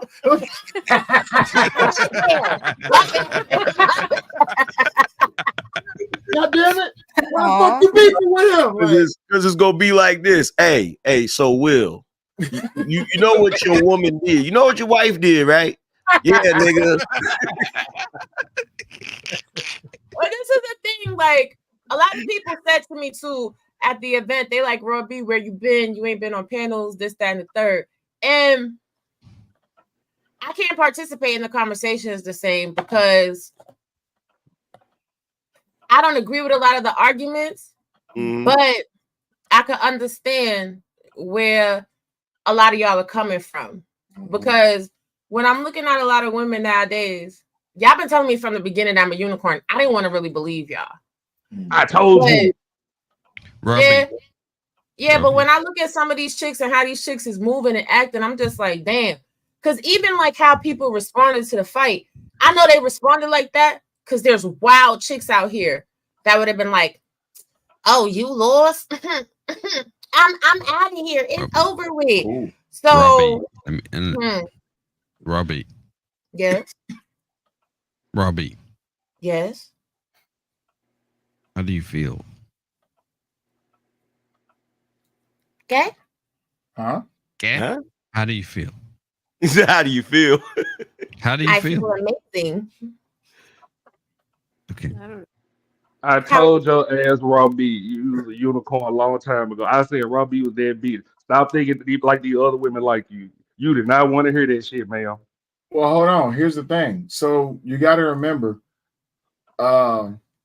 shit. Who can I tell this to? Because there's so many. Flora. It ain't that. No. Oh shit. Just Oh use me, shit. Will. Just use me. Just use me. Okay. You Here see? we go with this shit. First, it was All that right. you were flip flopper. Mhm. 1 minute you for the manosphere, next minute you for the sisterhood, next minute you jump, you talking shit about niggas, next year you talk shit about women. The thing was, it's just like, all right, cool. So out of all, and I said this when JP and Flora got together, every talking point from manosphere, sisterhood, red pill, blue pill, rainbow pill, I don't give a fuck. Every talking point went out the window when them two got together because there's astronomically no way that those two should be together, but they're together. No, but this is where I disagree with you. Mm. They should be Here together we go. because they're exactly the same. Flora is the exact woman that these spaces be talking about. She's dirty. She Okay. doesn't know how to cook. Okay. She makes Oh, poor shit. decisions. She Okay. throws her She is vagina on dirty. everybody that'll take her. Mhm. She doesn't have any care about herself. She doesn't have any standards. Mhm. And she is delusional in the fact that she believes she is worthy of a certain caliber of man, but her attitude and her mannerisms make her only worthy of a Pookie and a Ray Ray. But see, They Prince. She is here's the dirty. thing, though. See, I here's will the thing, agree though. with that. Here's the thing, though. Now watch this. And by the way, I knew once I found out that y'all had got together, I said, yeah, Raw B gonna fall back from these panels. I already knew it was gonna happen. I knew it gonna too. happen, right? I knew So, it too. I already knew it was gonna happen. But here's the thing. You're right. Flora is actually the type of chick that most of us are talking about when we're critiquing the women, right? Mhm. But this is Right. where the problem comes in, right? The problem, and I get what the problem is, a lot of the women up here that aren't like Flora, the reason why they get mad at us for critiquing the chicks like Flora is because they think we're like Jay Prince. I think, man, I think for a little razzle dazzle. No, but we check correcting the. But no, you're right, Anchor Man. I think we talking about Flora, but it be the raw bees coming back thinking that you get what I'm saying, that we making them like. What do you mean the raw bees? No, What raw bees are you talking about? It's the women like Raw B that Thank you. that think we're talking about her, but we're talking about the Floras. You see what I'm saying? But bingo, right there. But again, it goes back to this though. It goes back to this though, because as raggedy as Flora's operating, you still gotta look at the nigga she with. Yeah. And like, look at how this nigga's operate. You feel what I'm saying? So yeah, it's like she on some raggedy shit, but what else can she be on being with that nigga? Yeah, that's Not right. to include, they got married. That makes sense. It makes But this is the thing. A lot of women in the space, they get mad at me and they try to throw random stuff up. Listen, as you're dating and you're moving around, you do stuff. Sometimes you make a wrong move. It is what it is. Ultimately, it's where you wind up, right? So if you keep dealing with a whole bunch of dudes and all they're leaving you with is babies and debt, the problem's you. If you marry a dude off the potential, but he not getting up off his ass and doing nothing, the problem is you. If you dealing with a dude that he begs all day, the problem is you because you settling for that dumb shit. But you broke the you may not you may not realize you broke the sisterhood protocol. Why you how? Okay, that makes sense. Because you got a man. Oh well. That's why they was mad at. And you be cheating until all 32. The moment, wait a minute. The moment that you got a man, you created enemies you didn't even realize.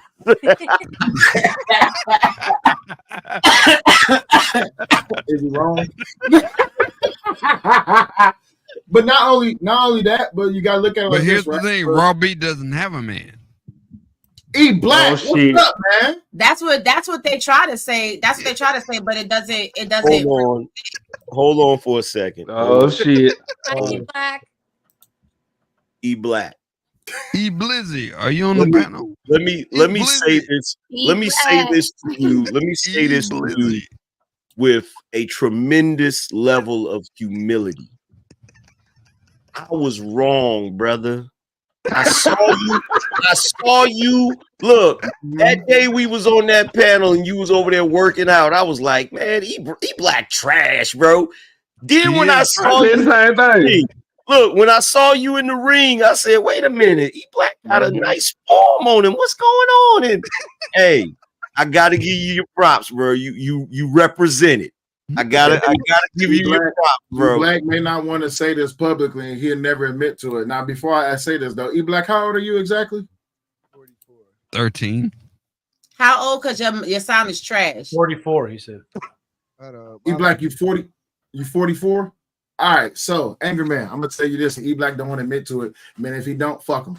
But after he got that first knockdown on Bill Like an African King, E Black went ballistic, right? So me and Christopher J, I can't remember everybody. I know you was over there cheering. I know I heard Brittany too. I heard the whole crowd, but I know Christopher J was standing next to me. When E Black got that first knockdown, me and Christopher J, it was like a UFC fight. We was like, oh yeah. Then the round ended, and me and Christopher J, I remember, I think Christopher J was next to me, but I know I ran up there and I was like, nigga, I see exactly what you got. It's your right hand. Stop doing this. Stop going for his legs. I said, the right hand is right there. And he was like, I got you. I said, all right, I'm going to lead you to it. I said, but goddamn it, throw the right. He threw the most beautiful right hand that a 44-year-old man threw. And when he threw that bitch, I'm only expressing to you because you're right here. When he threw that bitch and it landed, and Black backed up and put his arms on the ring, and he started shaking his head, and Hemp was like, what's up? And he was like, I'm done. Chris was like, he done. I was like, oh shit. Hemp was like, are you sure? He was like, yeah.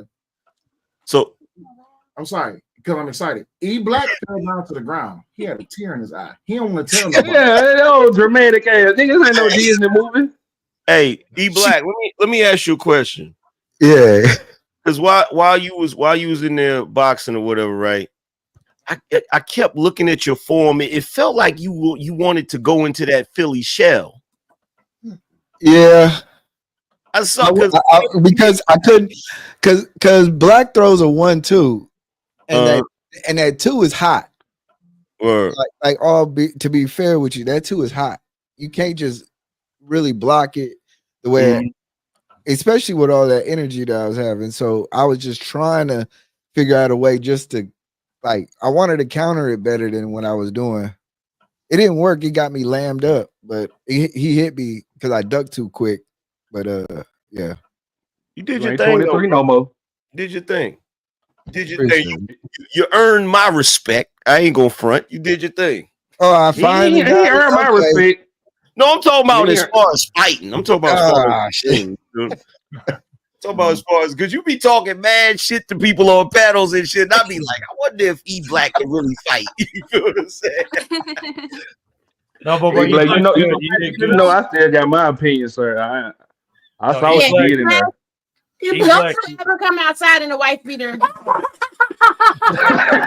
was like, what type of boxing outfit is that? What Wait, Angry Man. Wait, Angry Man. This nigga E Black so fucking purple when that white beater look gray, and I was like, is that sweat? I ain't never seen a boxer with a pie belly. That's the other thing. He out there representing for the dad bods, dropping niggas and shit. Look, he came out there. He came out there. So he got calmed down, Angry Man. He had the belly poked out. He was back. He hit y'all with that West Coast pre-war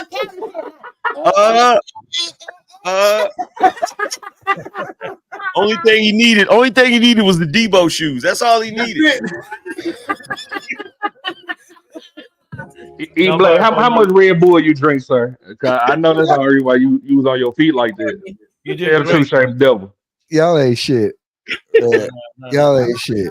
Wait, But E-Black, are you gonna go to the next one? I Or gotta no? give it to him though. The moment I got there, E Black, and you could tell he was nervous. He may not want to say it, but you could tell he was nervous. But once he got locked in, and they was getting ready to call his name, and I remember grabbing the shoulder. I was like, "Is you ready?" And he was like, "I'm good." I'm like, "Okay." And once he was locked in, and he got in the ring, and they sound that first bell, and I seen him moving a little bit, I was like, "Oh, he comfortable. He right where he need to be." You see what I'm saying? Now, I don't like that wrestling shit.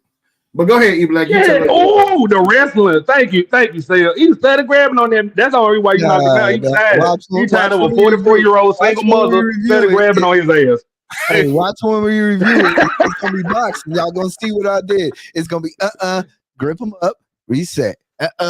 Grip him up, reset. I thought you were gonna bite his ear off. Shit, you started grabbing on him. Vander Holyfield. Stop it.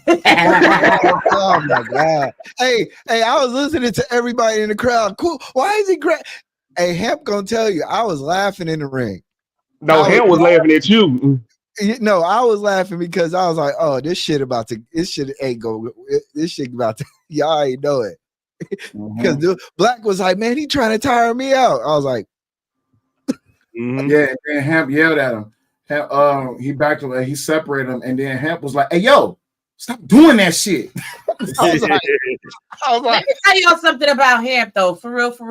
Hemp is serious about his business. Yeah. When I tell you, Hemp was like everywhere all at once. Okay, he had hands all over the place. He was giving Jalen the songs to DJ, refereeing, making sure everybody's camera was on point, promoting the vendors, like doing a lot. Like it was a dope event. It really was. Yeah, it was. I can tell he was in his element because even at the very first fight, what was the boy name? Christopher and Brian. Who was that? Say the camera crew. Them first two fights. Okay, so Cheeky was doing camera.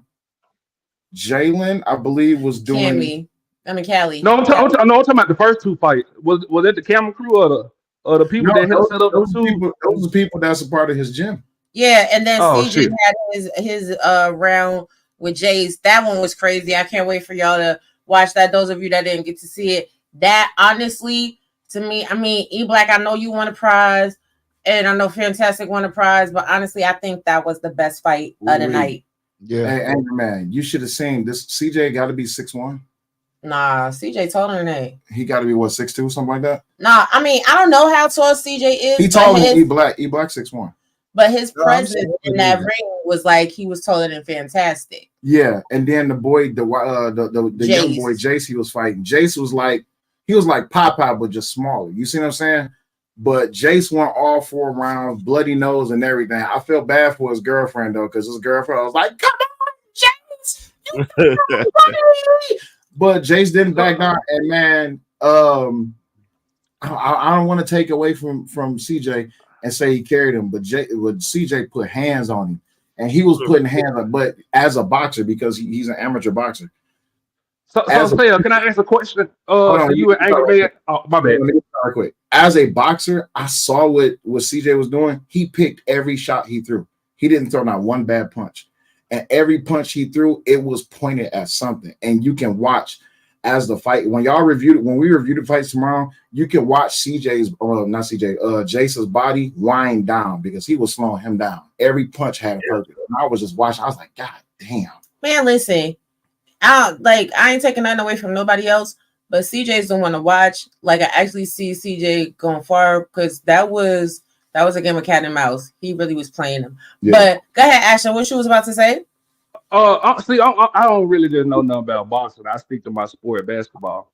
But I know y'all watch boxing and shit like that. But to be fair, not to take away from Fantastic, ain't y'all not even supposed to be in the same division? Because his height. Fantastic? Yeah. Hell no, we're not supposed to be in the same division. No. Yeah, see, that's what I was thinking. It depends on the weight because, like, the problem I used to have when I boxed is I classified as a heavyweight, but I classify as a small heavyweight because I'm not like 6'2", You know what I'm saying? Shit like that. So every time I boxed with somebody, always ended up getting a dude that was like 6'2", 6'3", 6'4", something crazy like that. You feel what I'm saying? But I was at the time, I was like 220, I want to say 220, 225. You feel what I'm saying? So I would always classify as a heavyweight, but a small heavyweight. What's his name? Do you remember probably nobody remember this, but old school fight, Mike Tyson versus Jose Ribalta or something like that. Yeah. Jose was probably like 6'4", 6'5", and we all know how tall and how much Mike Tyson weighed. The thing was, if this was a legit by the books fight between me and Fantastic, I would have to lose weight because I came in at 270. Yeah. Now I'm Tyson Fury size and I'm 7'4", weighing 260 pounds. You can't say nothing because that's the height. Yeah. At Fantastic's height of being 6'5" and weighing 260 pounds, you can't say nothing. You probably want him to lose 10 pounds, but other than that, he was in peak shape. Now he could lose water weight, but then you run the risk of dehydrating him, and then now you got a real problem because now you might put him in the hospital. Yeah. So is it just about weight? Because I look at it as height too. Me personally. Nah, height don't matter because you can have a dude that's like 5'8", and he could be extremely heavy. He's still considered a heavyweight because of his weight class. That's what it is, weight classifications. And you can have a dude that's tall as shit, 6'7", 180 pounds. He's considered lightweight, featherweight. Yeah. You look at Mike Tyson, prime example. I mean, he from Catskill, or is he? Where's he from? Catskill, New York, right? Yeah. Oh yeah. Okay, so most dudes in that area in that time, we talk about 70s, 80s, and stuff like that. Most dudes in that area, average height was around there. But you talking about Tyson, who's smaller, but he was big. If you look at some of Tyson's old pictures, especially his dress shirt, he wore 1922 size neck. His neck was big as shit. So even though he was shorter, he still had that. He still had the omphid body to where he can put a motherfucker. Because y'all be sleeping on upstate New York. Shout out to the 914, to the 815, to the 973. Okay, shout out to the Catskills. All right, all of the. All right. All right. John, I got nothing on Tommy Hearns though, but we're gonna be quiet. Whatever. When you grow up upstate, you get luxuries. You get to go chill out in the city when you want to, and then you get to be in the country in the good old fresh air. But when you live upstate and it's not a day that you go into the city, there ain't shit to do. But throw some heavy shit around, be playing in the woods, running around. Y'all, I'm not even, you know what? I'm gonna just let y'all stop. Yeah. Yeah, shout out to Poughkeepsie. Right. Shout out to Poughkeepsie and Wappingers and Newport. Y'all see E-Black, y'all see what I'm dealing with? I can't argue with her. I can't argue with him. But see, I know what to do. So I'm not about to be like Flora. I'm about to go outside, get on my camera, start crying, and I'm about to beg for cash out. Somebody hit up quick because now I'm about to talk shit about New York. I understand y'all from New York. I got love from New York too. Y'all Giants ain't shit. Y'all Jets ain't shit. Y'all Yankees ain't shit. Y'all ain't got no. Whoa, wait a minute. What did the Yankees do to you? What? I'm sorry. When's the last time the Yankees did something good? First of all, forever, all the time. And I'm really a Mets fan. Like when the Yankees and the Mets had their Subway Series, I'd be aggravated every time. But we're not gonna disrespect the Yankees ain't been good since Jeter left. Okay. I ain't seen a Brooklyn Nets game on TV since. You know what? I had no idea that Will was this disrespectful, bro. Oh, here we go. Do you see what I'm putting up with? Do y'all see what I'm putting up with? Why? Saya, can I ask you one more question? Do you feel like you came in with more power than stamina? That's a good question. Now I would have to say this. I'm gonna answer it for you. His stamina is amazing. It wasn't unfortunate. Their own stamina ain't the same as. I would say this. I've always been naturally strong, and I didn't do that much weightlifting when I was getting ready for this fight. I'm more focused on losing weight because I've always been naturally strong. You see what I'm saying? So when it came as far as power, I relied on what I already had. The problem was for me. Go ahead. I'm gonna tell you what you did. You ain't never gonna admit it, but I know it's what you did. You went to your entire attitude towards that fight. You was on some Ha Davis shit. You was like, this finna be a breeze. I did. I know you did. You was like, I'm gonna go in there, I'm gonna knock him out real quick, and then me and wifey gonna go to Papados. That was your and that's what happened, bro. You feel what I'm saying? Anger Man, to be fair, I feel like that vape knocked his ass out more than anything. Here we go. He be puffing on that motherfucker, don't it? No, it wasn't the vape because he was in there. You feel what I'm saying? He just was. It was some technical aspects. He thought. I'm telling you what this man thought. He thought he was gonna connect that punch. That punch where he dove in, I saw it. And I give it to him. If he would have connected that punch, it would have been an issue. But he didn't realize like Fantastic was he went there with something to prove. Why he sound just like Brittany B? Right after the fight, Brittany B called and she was like, "Where's Sale at?" I'm like, "I'm right here." She was like, "Let me tell you something. Your adrenaline was through here." And she was like, "You need to slow your big ass down." I was like, "Damn, what the fuck did I do to you?" You know what I'm saying? But you called it. And hearing Angry Man say, I'm pretty sure everybody saw it. Yeah, I went in there and I had the hot head. I'm about to knock this motherfucker out. Nah, he black too, because he almost fell out the ring trying to get hype. He went in there like that first round when Rocky first fought Apollo. Y'all remember that? Yeah. He was mad hype. He was mad hype. The only thing is, you know what I'm saying, Rocky, he going in and get beat up and shit. But nah, fam, like you was I want to see you. I want to see you the next time you fight. Yeah. I want to see the next time. You feel what I'm saying? I just want to say this. Cell is athletic as fuck. He's strong as fuck. He's pushing back. You got to understand. He's pushing back Fantastic to the ring. Look at him. Look at him. Like that shit. Like in real life, I'm telling you, you're not stopping Cellulite. He had a couple of things where he was just popping his head up without bringing his hands with him. And the trade-offs was Fantastic was landing 5, Cell was landing 2. Cell was going to the body really good. He landed a right hand against Fantastic against the ropes. He just was taking way too much damage but like unnecessary shit. Like shit that I know that he go to a gym and he get that out of there.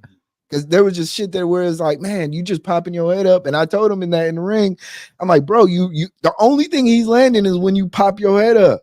Yeah, when he had his glove on your back and you was getting ready to pop your head up, I was like, why he ain't bringing his hands with him? Like, if you'd have brought your hands up with you when you was like, if you'd have came up like that, it would have been harder for him to land that uppercut. That motherfucker is crucial.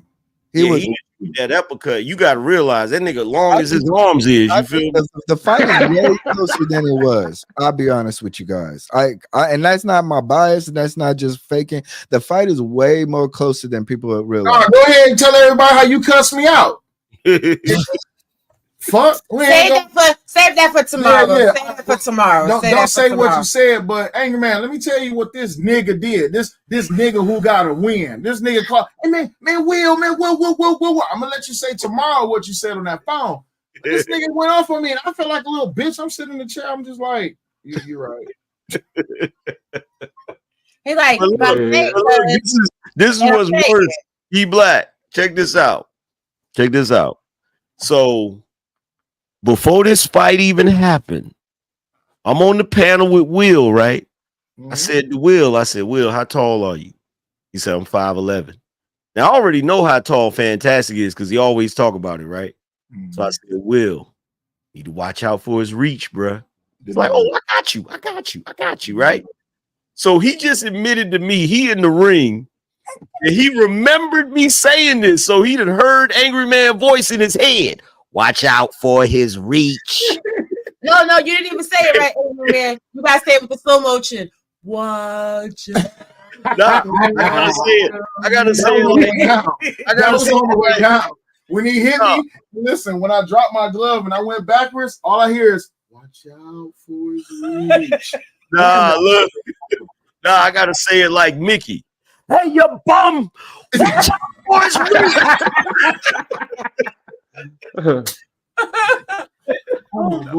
But no, serious question though. Hold on, can we give a shout out to Robbie? Robbie came to the corner, and I'm trying to talk to Sel. She like, hold on for a second. I literally can only say like one line because Robbie done took the whole 58 seconds of the 60-second break. Hey, Angry Man, this is the funniest part. Robbie is 5'11". She ain't no skinny chick. She thick. Imagine you was first, second. You was third row back. Yeah, third row. Middle of the third row. When the bell rang and I got to my seat, she was that far away and was at the corner. I'm like, how the fuck did you get here? You move some people out the way. I was like, I had to tap Robbie. I was like, can I get a second to talk to her? So we go sit down and shit. I'm over there. I'm like, all right, I'm gonna go sit Robbie down. wasn't just in his ear. She was in his ear. Man, I was like, I got in that damn ring, like, excuse me, hello, you all right? You know what? Now that I think about it, it's gonna look real bad on the replay because how many people was in Fantastic Quarter? One? I don't know. And I got 5 of you motherfuckers standing around me. I'm just sitting there like, I'm okay. I'm good. I was rooting for the both of y'all. No bullshit while I was bootlegging it. hey, now they got way more camera angles because I know Callie was videotaping. I know Cheeky's videotaping. I know they had another camera angle from the other side. What was the dude in the white shirt doing? Dude in the white shirt against the wall by the DJ. But on the serious note, though, on that side, Anger Man, do y'all actually give credit and respect for the little technique E-Black did with the whole I'm gonna lean on him and tire him out? Cause Help did say something about it. He did. Do I give respect to boxing wise? Yeah. Me and Christopher J. Y'all see how he leaned in that chair? Me and Christopher J. was like, why the fuck is you grabbing his leg? And then when Hampy Venture was like, hey man, stop that shit. And he was like, okay. And I was thinking to myself, like, he do know this boxing, right? He was trying to scoop him. Listen, when none of y'all was talking about when E-Black took him down, I was like, squad, gang. Right there. Do it again. And all you seen was this shadow on a wife beater, hype as hell. And I'm just like, the fight ain't over yet. Black was sitting on he had one knee up and he was sitting on the canvas. He was done. And E-Black was running around the ring. I'm just like, no lie. I ran around the ring. I went to the sideline. I ran around the ring. I came back, looked down. Hamp is still 4-5. Wait, hold on, E-Black. I gotta ask the big dog. Angry Man, what you think? You give credit for it? Yeah, like E-Black was E-Black was he's tall, lighting up. No, he was looking good in the ring. Like I like the footwork, the form, all of that. He was looking good in the ring. I ain't gonna front. Like, cause niggas get in the ring and you can tell when a nigga got some training or whatever, right? Or when a nigga don't got no training. You feel what I'm saying? When niggas get in the ring sometime and they just start windmilling and shit. You feel me? E-Black got in the ring. I said, oh shit. What is Black know over there? If you want to be honest about it, the thing is, you how they say it, you could train for a lifetime until that lifetime moment shows up and you forget everything. You see what I'm saying? Yeah. So I trained a lot to duck up under that pole, which is his left arm. I trained a lot for that. I also trained for that uppercut. But just like Mike Tyson said, everybody got a plan until they get hit in the face.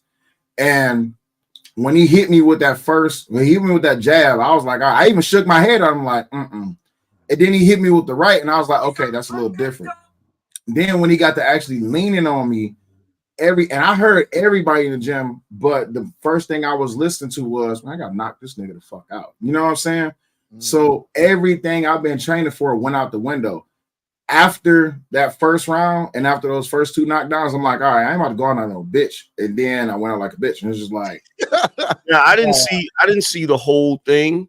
So I'm gonna ask E Black this question: how much did he clinch? Cell wasn't clinching.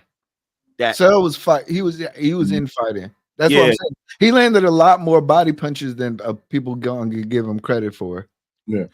He literally was pushing him there, and then he was just like digging in, like bow, bow, bow, bow, bow. Yeah, I don't think people are going to give him credit for that.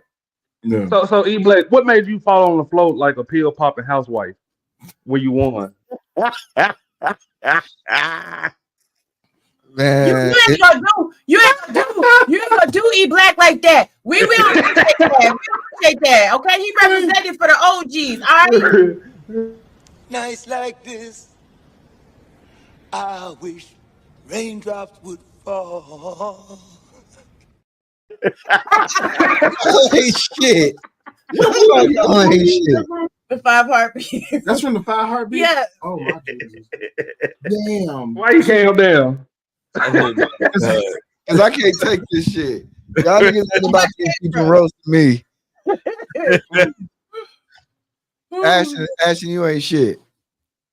I just want to know. I'm trying to see what would you thinking, sir? What was going through your mind? Man, Well, Wait, hold on, I y'all. was glad it was over. Hold on, because I got a question.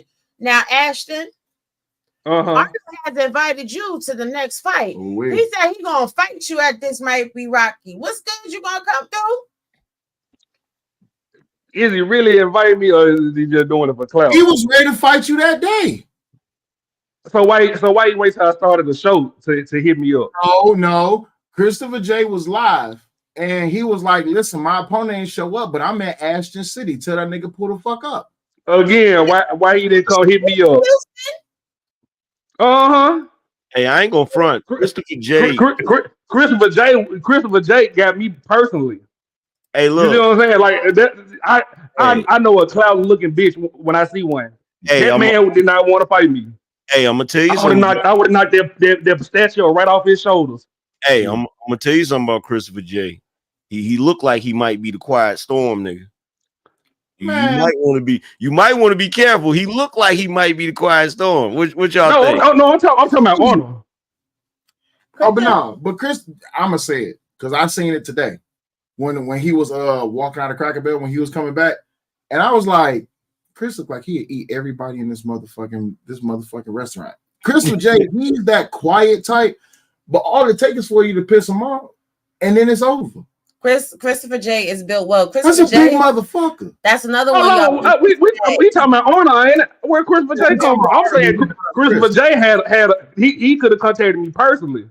That's what I'm saying. But at the end of the day, Ashton, what is you on? You was in Houston and you wasn't at the event. You didn't come to the event. Man, I wanted to fight with no glove. I wanted to fight these niggas off the camera. Fuck all that bullshit. Yeah, if I lived in Houston, nigga, I want to stop a nigga out. I damn sure let me just not show up. Hey, I damn sure would have pulled up and caught a stunt real quick, nigga. Like, yeah, I ain't want to mess up y'all lovely event. I ain't want to mess it up. So I said, you could have pulled up at the club. You could have pulled up at the bowling alley, at the dinner.